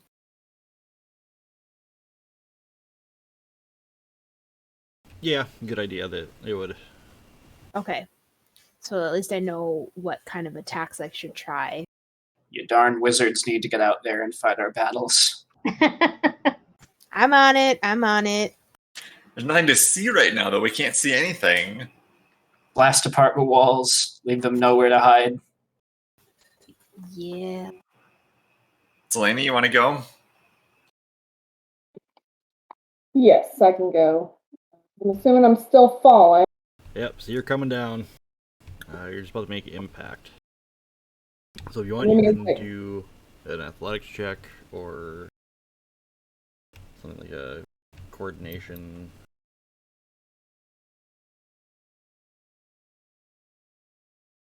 Let's see. Yeah, coordination. Should be more agility based.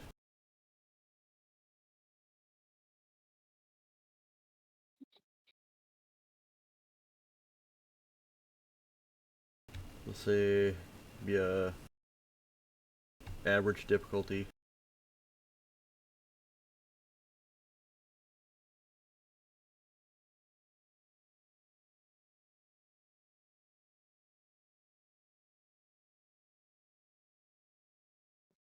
So when you say average, what does that mean? 2 purple. 2 purple, and I can get, I think, what was it, a blue also added? You have a green coming from Daniil's boost. True. And then if I use catfall, I believe it's a blue. I think so.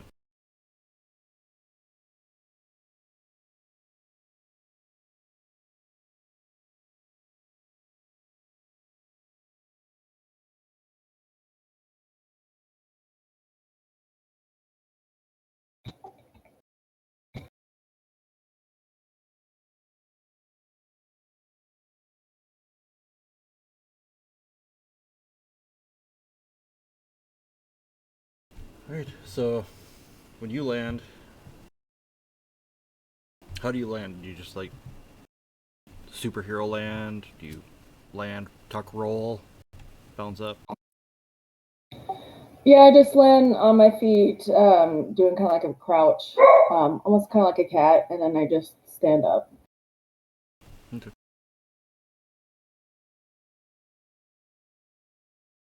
We'll throw a little roll in there. So yeah, so when you land, you kind of you know fall back on your training. So when you land, you keep your momentum going, but you twist, roll across the ground, pop back up, almost getting ready to strike. And as soon as you pop back up, the barrier hits the ground and smashes.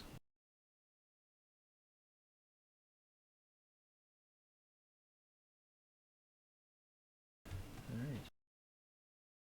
PC.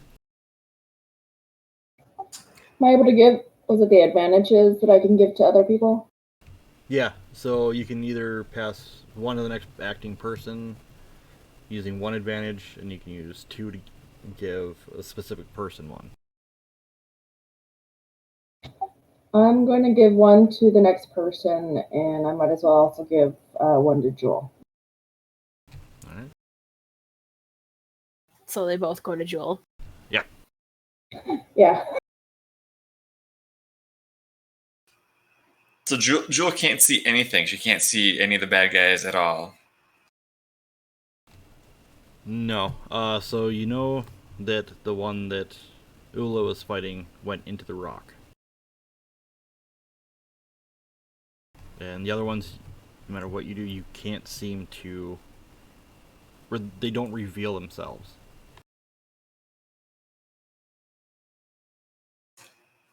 Wish there was a way in this game to like pass on your turn and go at the end. So I'd let both of them go and see if they reveal themselves. Well, I wonder if can't- can I hold an action? Like, can I have a spell ready to go that if something revealed itself? I don't know. I don't know what the game mechanics are for that. Yeah, you can. It's like Overwatch type action where if one of them revealed itself, I'm gonna launch and I should probably have some kind of disadvantage at doing that though. But yeah, I'm gonna hold an attack. Okay.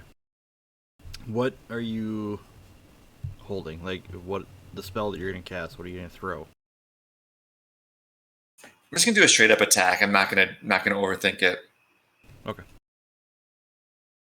Alright, so you basically get that, summon the arcane energy to your palm. Alright, so first one.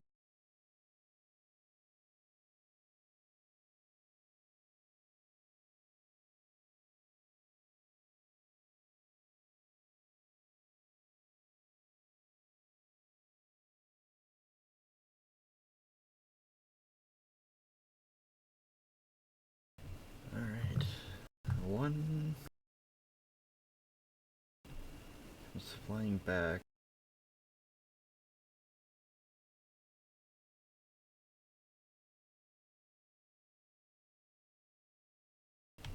Goes after Key.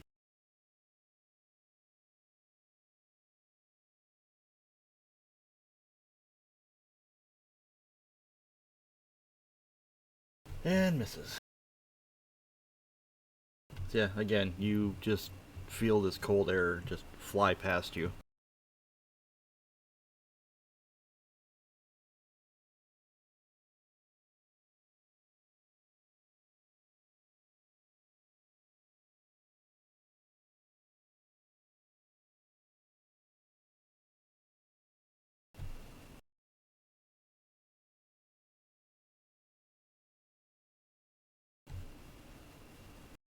So you see one, not the one that disappeared down below in the stone, but one almost seen comes from the wall, goes rushing at Ula.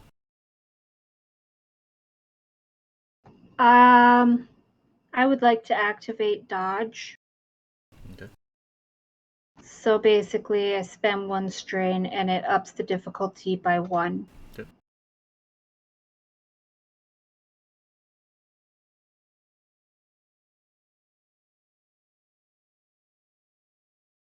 Gonna flip a pip.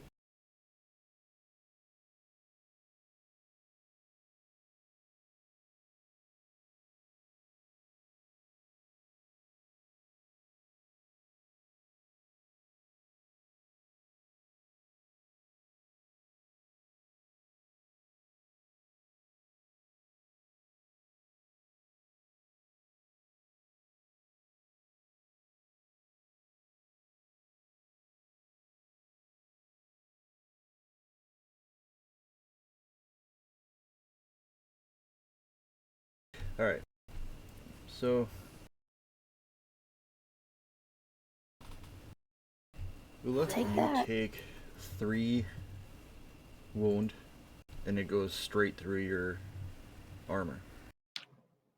I would like to activate Bulwark if I can to try and reduce that damage.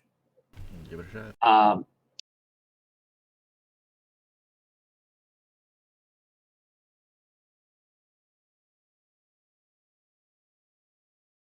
So essentially, I suffer 3 strain to reduce the damage by 4 wounds.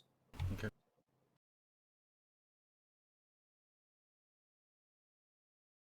Alright. So you don't take the wounds. It did still hit. So you are now stunned. Okie dokie. For the despair, can we say it pops right where Jewel was looking, and so she's got a really clean shot? Yeah, that's actually what I was gonna do. Is as it comes flying out, when it hits her, it basically becomes visible and right where you were looking. So we'll say that. So go ahead and throw your attack. We'll do this. Well, instead of doing the 3 setback, we'll do 1 for its defense. So just average difficulty? Yeah.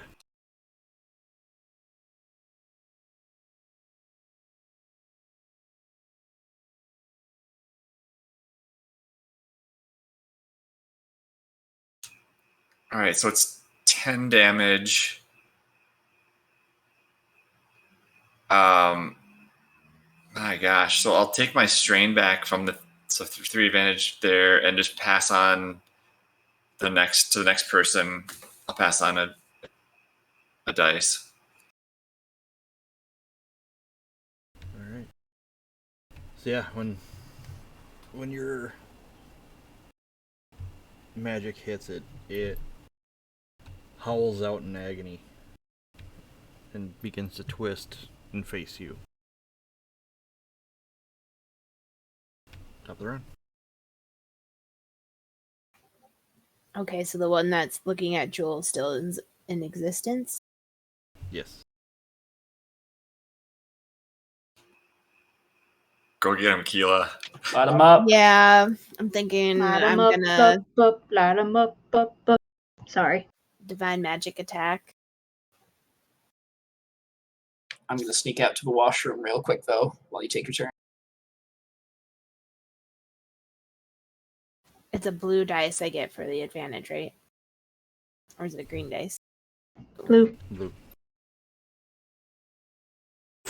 Okay, so I do want to add on holy, so that gives it 1 extra difficulty dice. You're adding unholy? No, holy. Okay. Super unholy. I'm like, okay. No. I know what I am, Joe. Keys joined the dark side.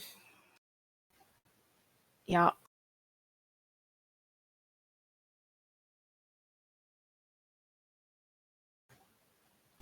Alright. So just 2 purple. Yes. 2 purple and...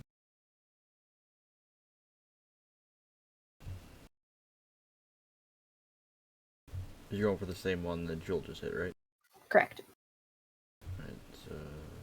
carry over. So, 1 setback.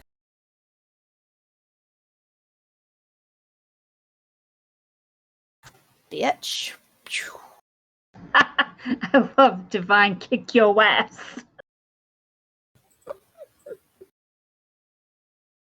Okay. So, when dealing damage to a target, each success deals +2 damage instead of 1. So that's 8 plus my wisdom, right? Or willpower. Divine is willpower. Yeah, I think so. 11 damage. Okay. And a triumph. I'm not sure. Maybe it radiates enough holy energy that it causes one of the others to appear.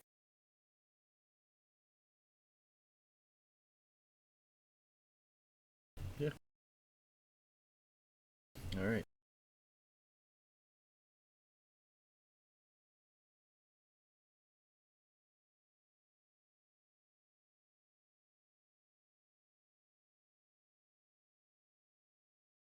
Alright, so with the divine energy, smashes it basically in the back. You just watch it envelop the wraith that Jewel had just struck. I imagine it being like bright gold light that kind of emanate. Okay. Does it do like the dissolve?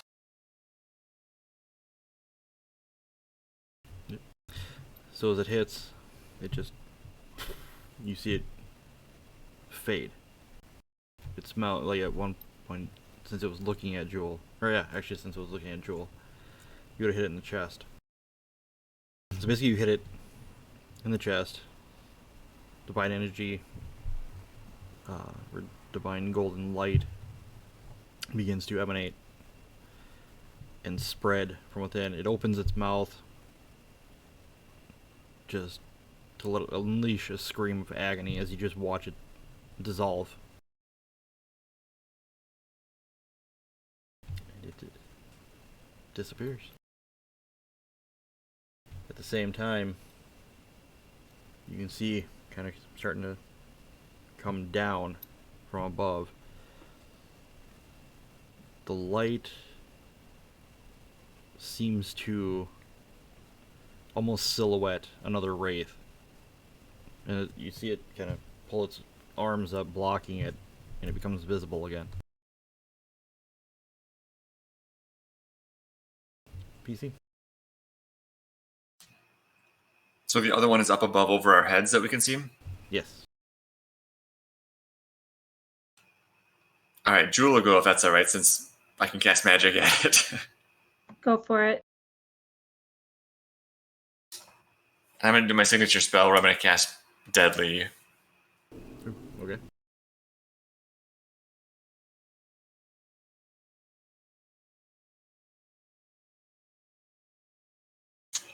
Is it still close range or is it medium?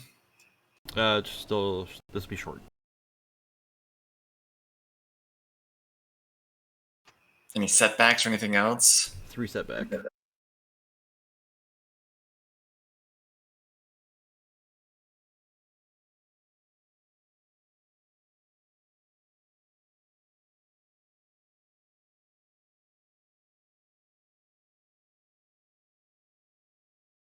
Don't you have the ability to reroll? No.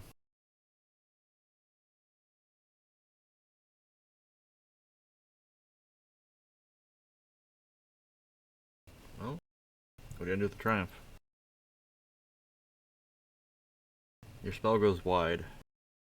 Kind of thrown off. Your eyes are even a little dazzled by the golden light plus the giant ball of light that Ula has.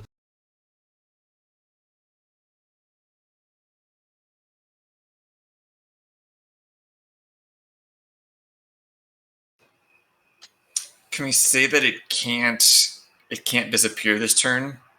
Like it stays visible? Yeah. Okay.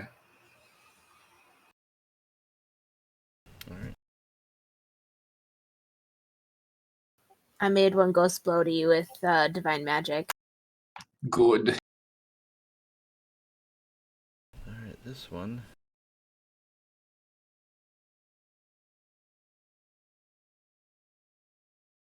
Goes flying towards Jewel that just threw some magic at it.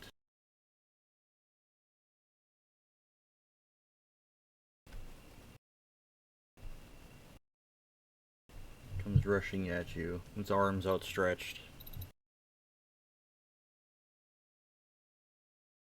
I do have 1 mighty defense, both melee and range. Yep, got that in.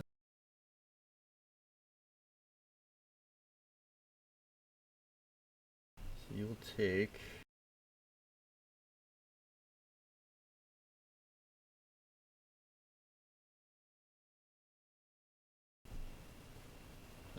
5 wound as it goes.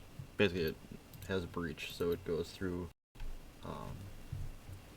your armor or your soak.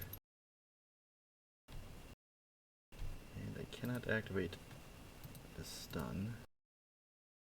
So you just feel these icy claws kind of slash across your flesh as it comes whipping by you.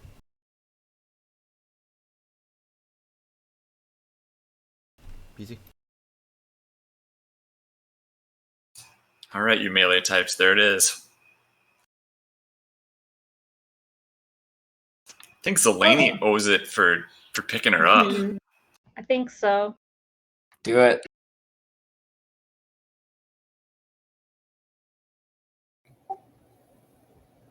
Okay, how many are still around, like, that we can see? You can see 1 right now.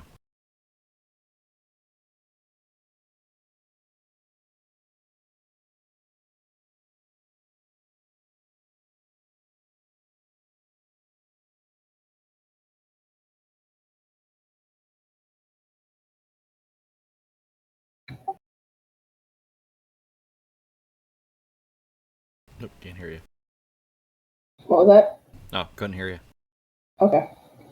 Then I'm going to go and try to attack it with my bare hands and feet. Okay.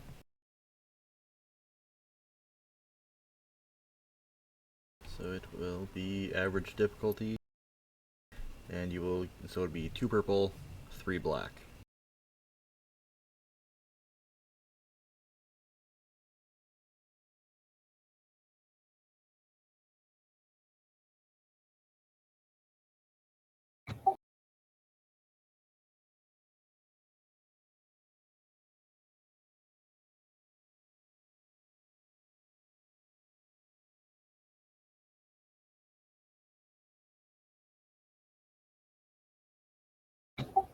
So you said 2 purples, 3 blacks? Yes.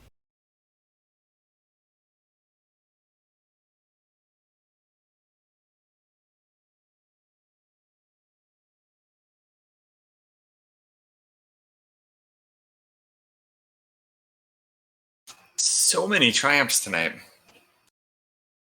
We're gonna Jesus. die next time.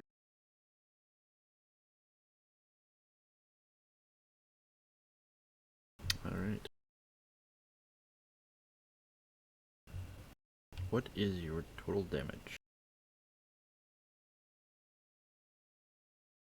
Now, what do I use for that?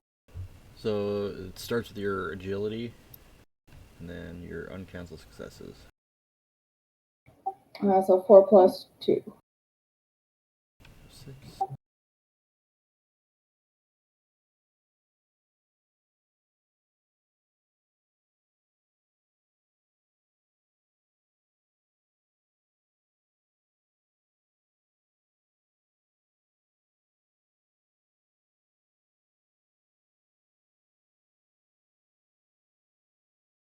All right. So as you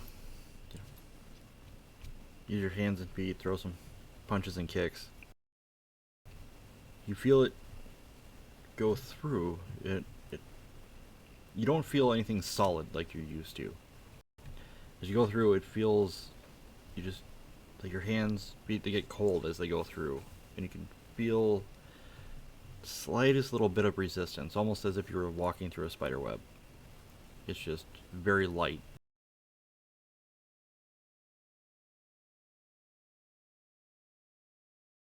But it turns, kind of looks at you.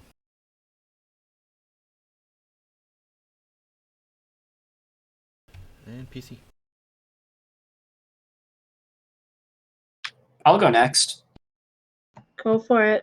Dana will rush up, draw a sword, and try and give it a stab. Okay.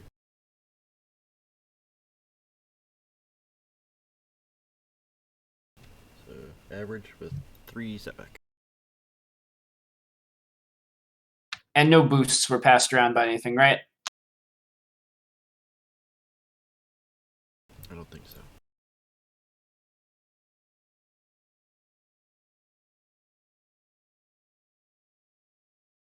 Alright.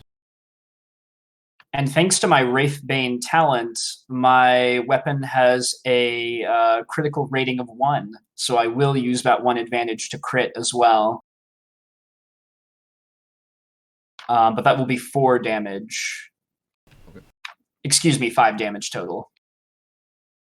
What's the Wraithbane damage do? Or the talent? So it lowers Just the amount of advantage you need for the crit rating when you're fighting undead by 1 to a minimum of 1. So it reduced my sword from 2 to Okay. 1 advantage needed. Alright.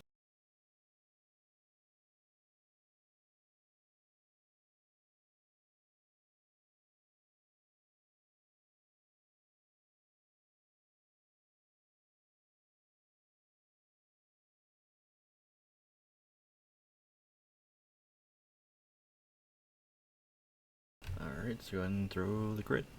And this one hasn't had any crits before, right? Correct. Hey.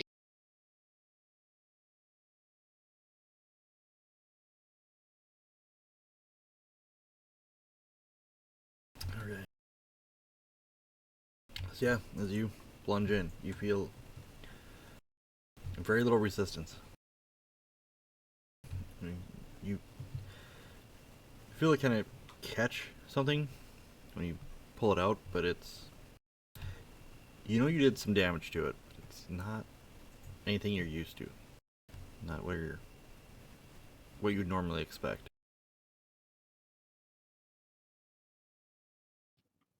And that'll be my turn. Right? BC? I was stunned. So does that mean I skip my turn?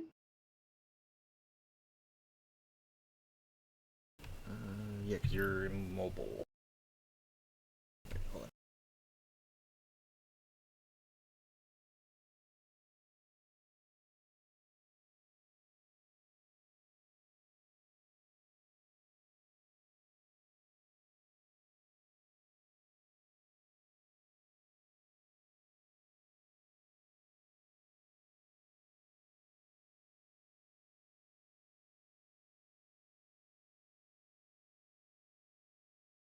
And you're staggered. So staggered would be. I don't remember what staggered.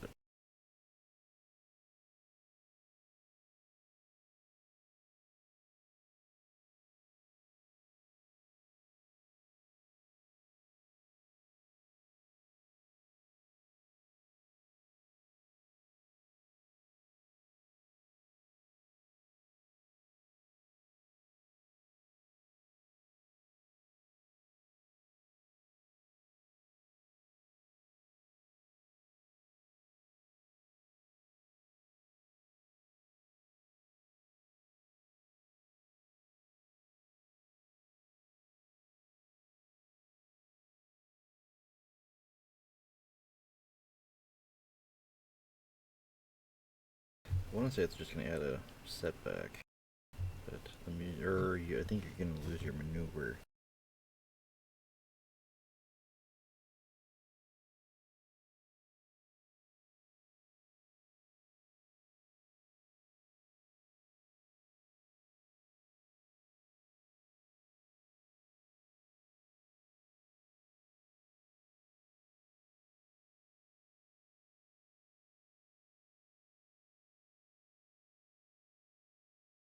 Alright, oh nope. Staggered character cannot perform actions, including downgrading actions to maneuvers. So yeah, you lose your action.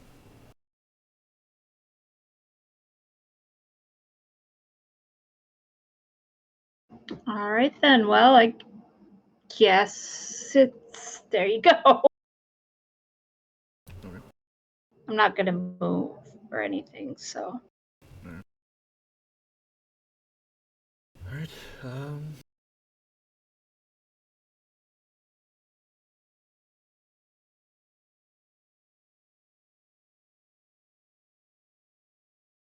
how long did your curse last?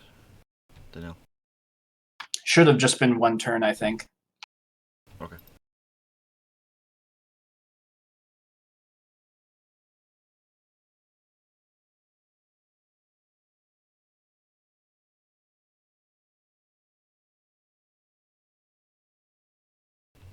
Pip.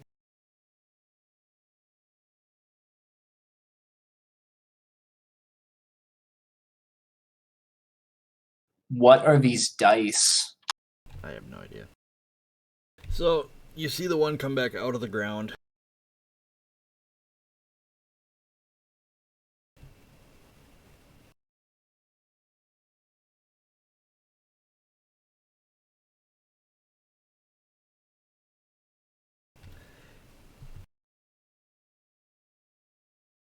And tries to go for Ula again.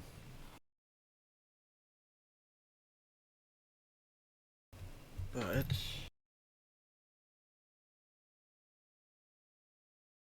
just want to double check one thing, see if we can do this.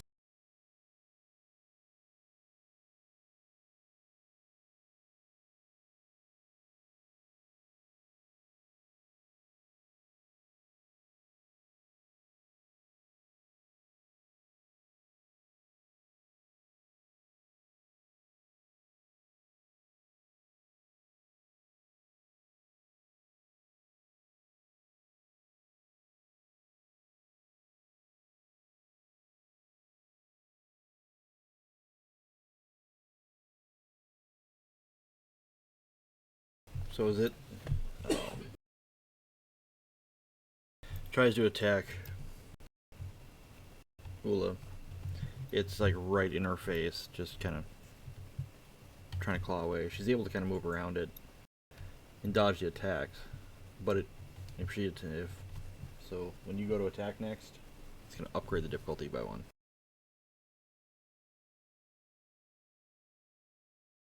Top of the run. Was my thing just for 1 round? Yes. Okay.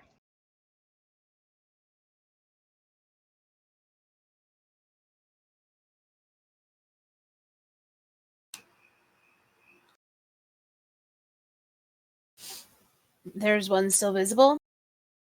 Yes. 2 of them actually. Both of them. Yeah. Which one's closer?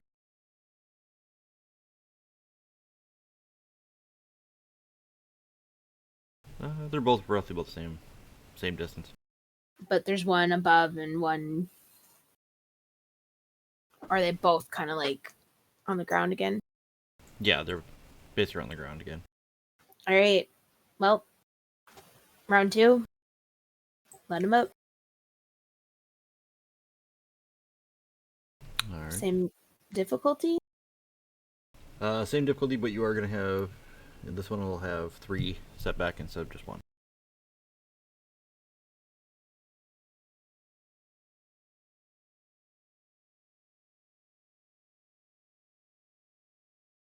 I'm gonna flip a pip because why not? Hell yeah.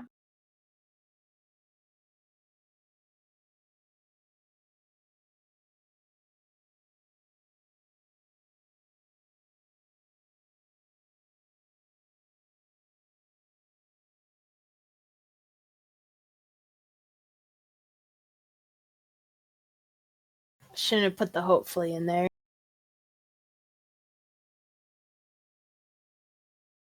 Yeah, that. Would they both have had 3 setback? Yeah. Okay. Yeah, the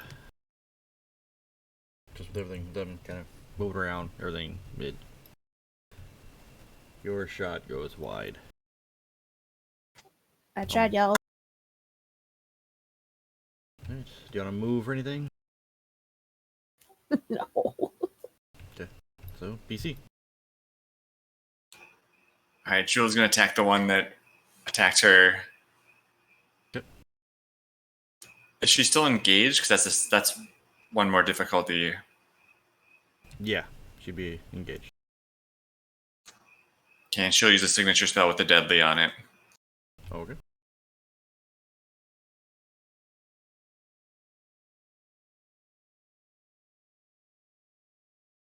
And 3 setbacks. Yes.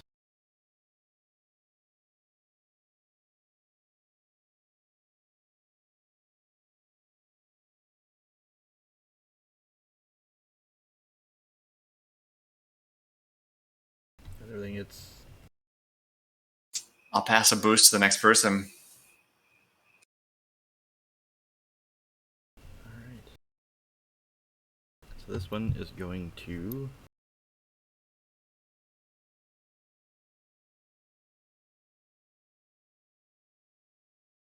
This one's torn between going after Jewel and Keela. Or Jewel or Keela. That's a mistake with Jewel, because she keeps trying to throw this.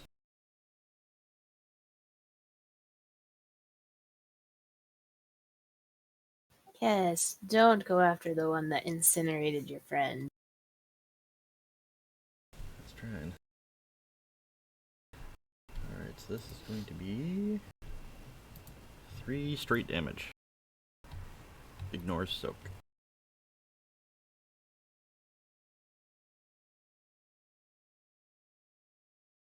Sorry, was that me or Key? Sorry, Jewel.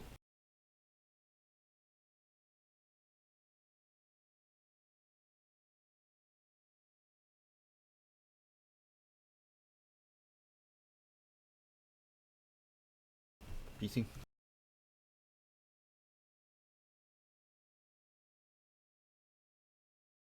The one Zelene and I were engaged with, that's still like visible and able to be melee attacked, right? Yeah, it's right next to Jewel. Okay, perfect. I can take this next one if we want, and I'll move up next to Jewel and attack that one. Good. And I realized I forgot to apply the bonus dice last time from back to back. I do still get one, even if it isn't Ula. Yeah, at least one, right? Yep, they stack when we're together, but I get one regardless. Alright, so it'd be average difficulty, 3 setback. Kaboom! So that is another 5 damage. Okay.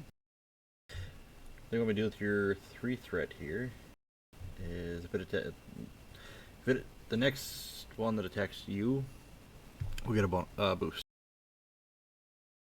Perfect. This is fine. It's at 5 damage. Yep.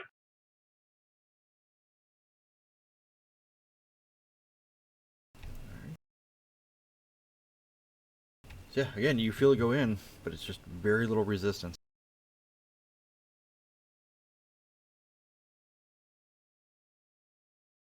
All right, PC slot. Who? Zelani is the other one. Yes. Go ahead. I gotta look something up real quick. Okay. I'll probably need help with this one, but I'm gonna attack the one that's closest to me. Okay. And I want to use the knockout punch, which is the character adds the stun quality to their brawl combat check with a rating equal to 2 plus the character's ranks and coordination. Okay.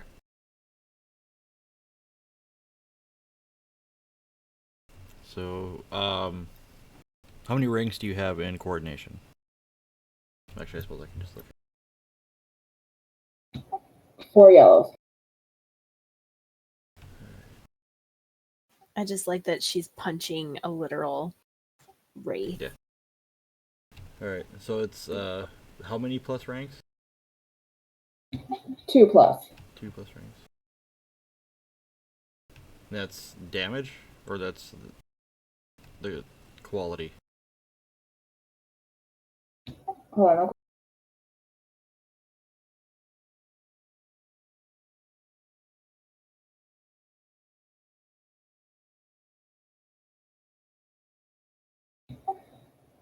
Rating of 2 plus character's rank and coordination. This does not attack with other instances of stun quality, so it's just the stun part of it.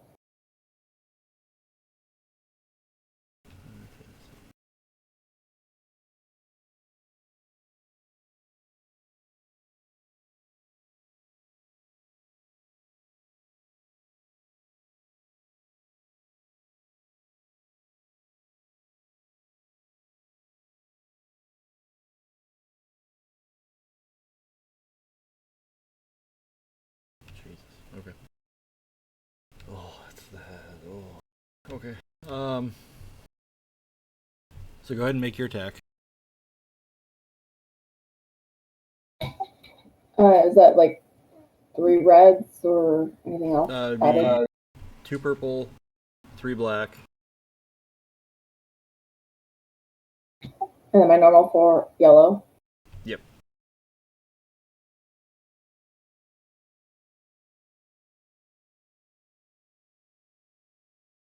Alright, well, you don't hit, so that doesn't, your stun won't take effect. To give the advantage to the next person in line. And does anybody have any ideas about a triumph? I've not used it yet. The triumph, if you want, you could cancel out his defense.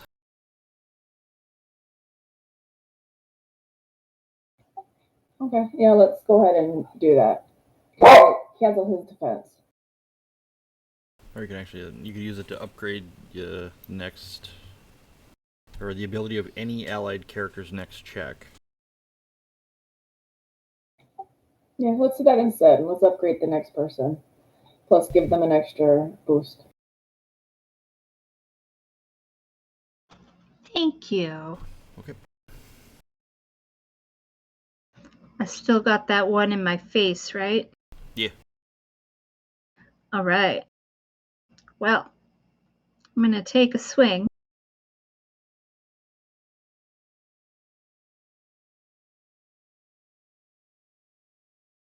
I get to upgrade and I get a boost. And I get another boost for my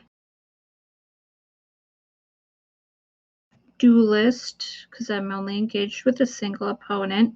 Is anybody near me? No. Okay.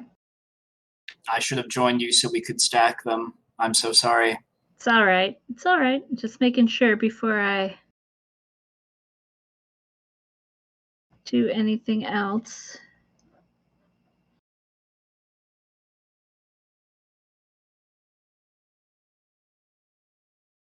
Just gotta see what else I got.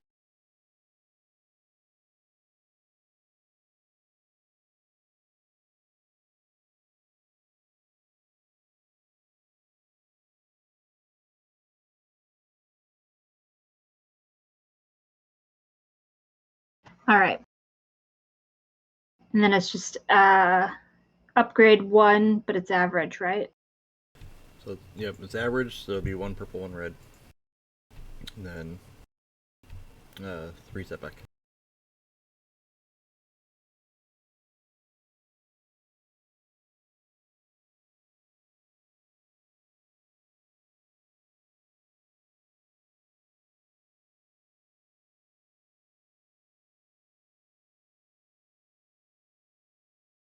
Okay. So Damn. that would be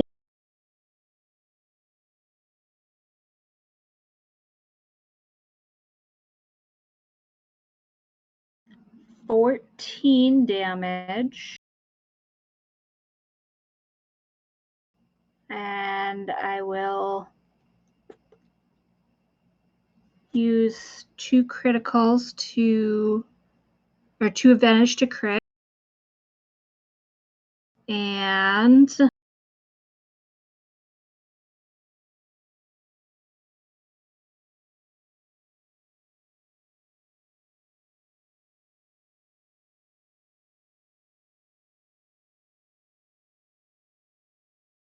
what should I do with the triumph, guys? Keep it from going back in the rocks. Can I do that? Sure. That's what I did with mine. One of mine. That's also what I That's did good. with mine, is made 1 appear. All right. Well, then that's what I'll do with my triumph is I will keep it from going back into the rocks. Okay. So now I just got to roll my crit. And don't forget. Does this? What? I was going to ask, does this have any crits on it already? This one, yes. There's 1. They've each had 1, right? Yep. And then I believe your axe is vicious. So then basically be plus 20 to your roll.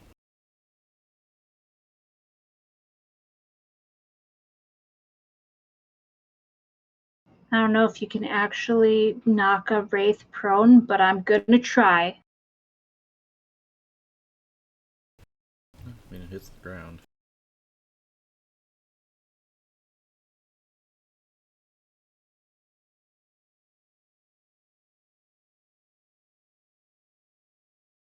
Alright. Oh, and then with my last 2 boost, or my last 2 advantage, I'll pass on a boost to the next 2 people. Actually, yeah, that's fine.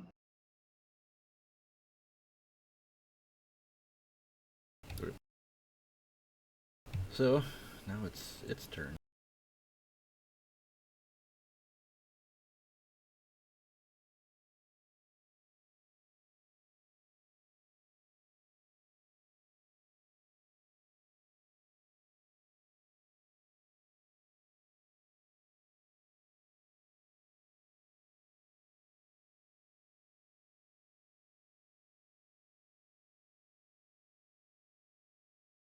So it rises back up on the ground.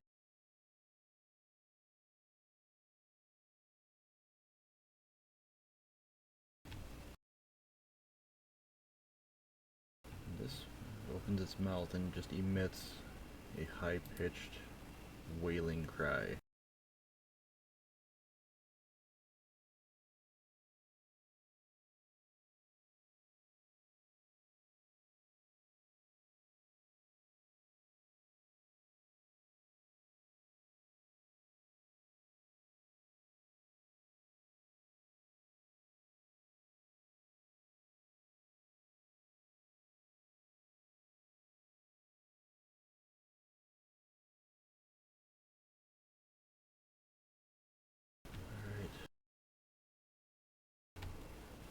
So this is emitted at Ula. This has breach 1, so it will ignore your soak. So you're going to take 4 strain damage. This is nothing but stun damage. So you lose 4 strain.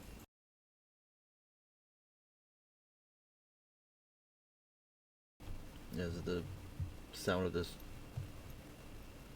high-pitched cry just echoes in your ear and basically bounces around in your skull.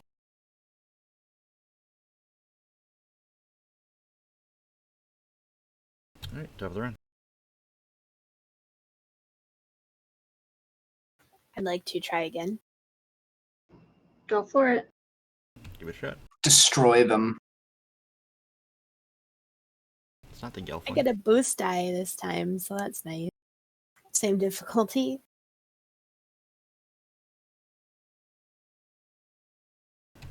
Yes, but I'm going to upgrade to one red. Because you're now throwing magic into... You're at a wraith that is surrounded by people.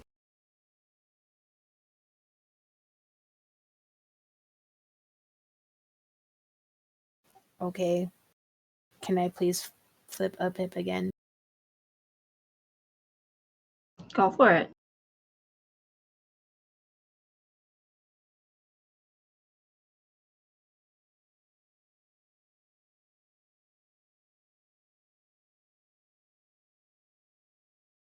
Alright. That's 13 damage. Nice.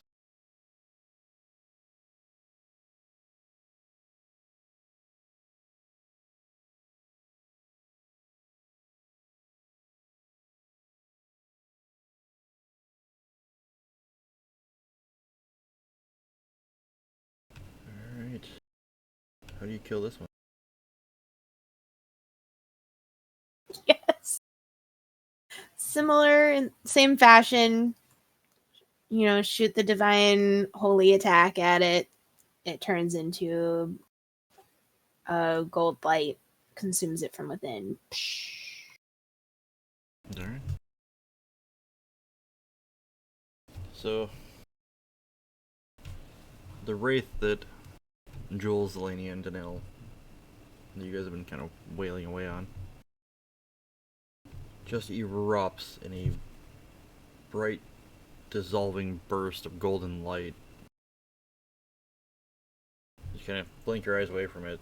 There's nothing there anymore. It almost looks like floating ash that just disappears.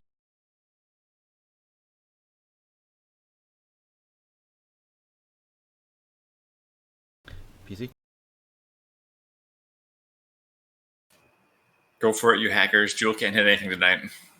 Then in that case, I'm going to move myself so I can stack those bonuses sooner rather than later. Daniel's going to run up alongside Ula and give this wraith the stabs.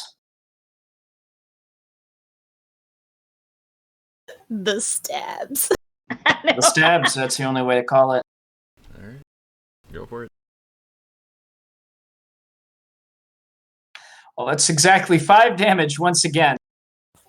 I've been doing some very consistent 5 damage every single time, which is better than the 0 damage I did last session, I guess.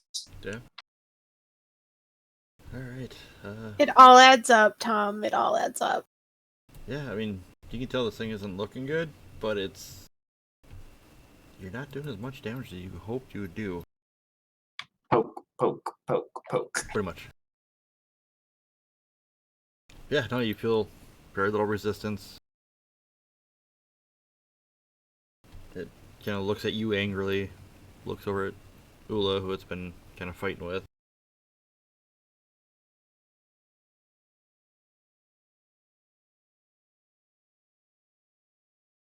Alright. It's Slut.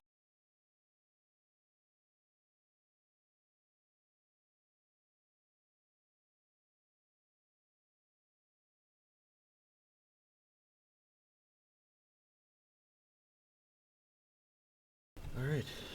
Now it's being poked in the back. It actually goes for you. Bring it. Do you have any defense? Yes, 2 melee defense. But I think it gets a boost against me because of the previous Triumph of Despair. Yep.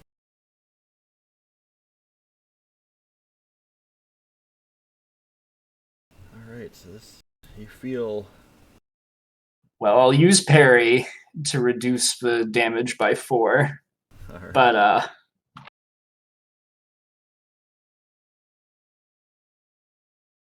Alright, so...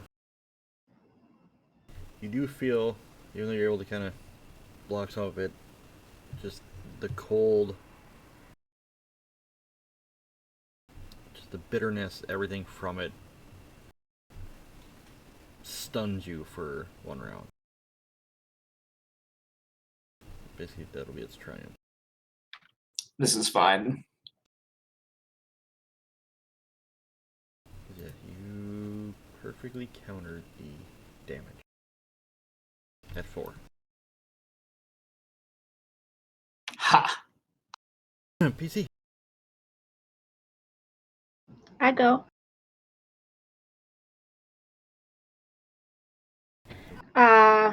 First,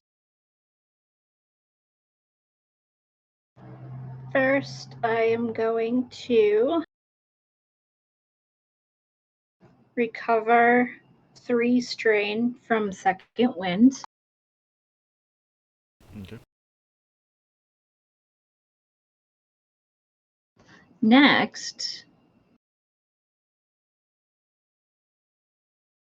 I'm gonna go ahead and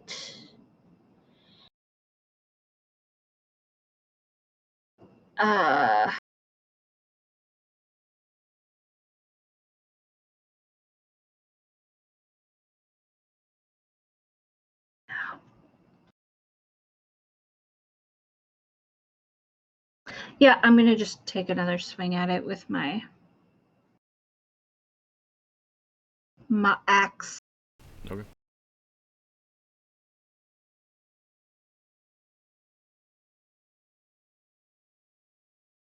Is it just 2 purple and 3 setback? Yes.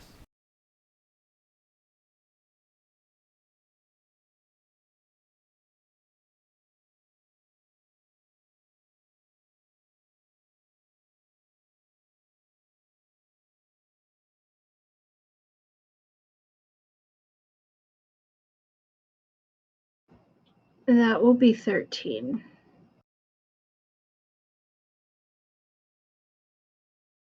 Alright. How do you want to kill this one?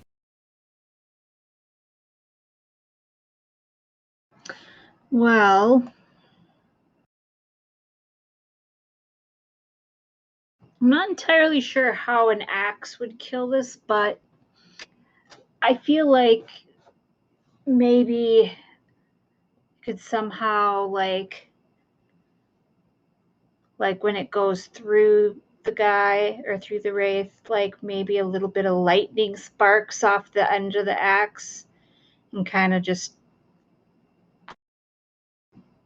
lights it up, and then it just, kind of does the same thing that Nikki did. Alright. So yeah, I guess you will swing her great axe. Cleaves into the wraith. You see from inside a spark kind of emit off of the head of the axe and just envelops this wraith in kind of a blinding blue light that arcs out different angles before disappearing into nothing. And then it's quiet. That felt like a record for the most rounds we've gone in a battle. That took. Yeah, they were not easy. How dare these recent enemies not just lie down and let us eviscerate them? That's not what I'm saying. No, I wasn't. That was not a dig at you. No, I get it. I'm just, that's, yeah. Dang, man. But now it's quiet. Except for the constant pulsing breeze that comes in and back out. Sucks in, blows back out. You look over and you can just see the bridge softly swaying. Does anyone else feel like we're walking into the maw of our enemies? Oh yes. Absolutely. And I think that's where we'll end it for tonight.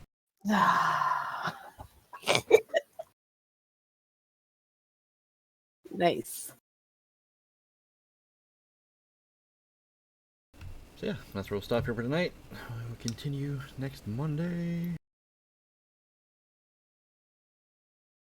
And we'll see how far we get.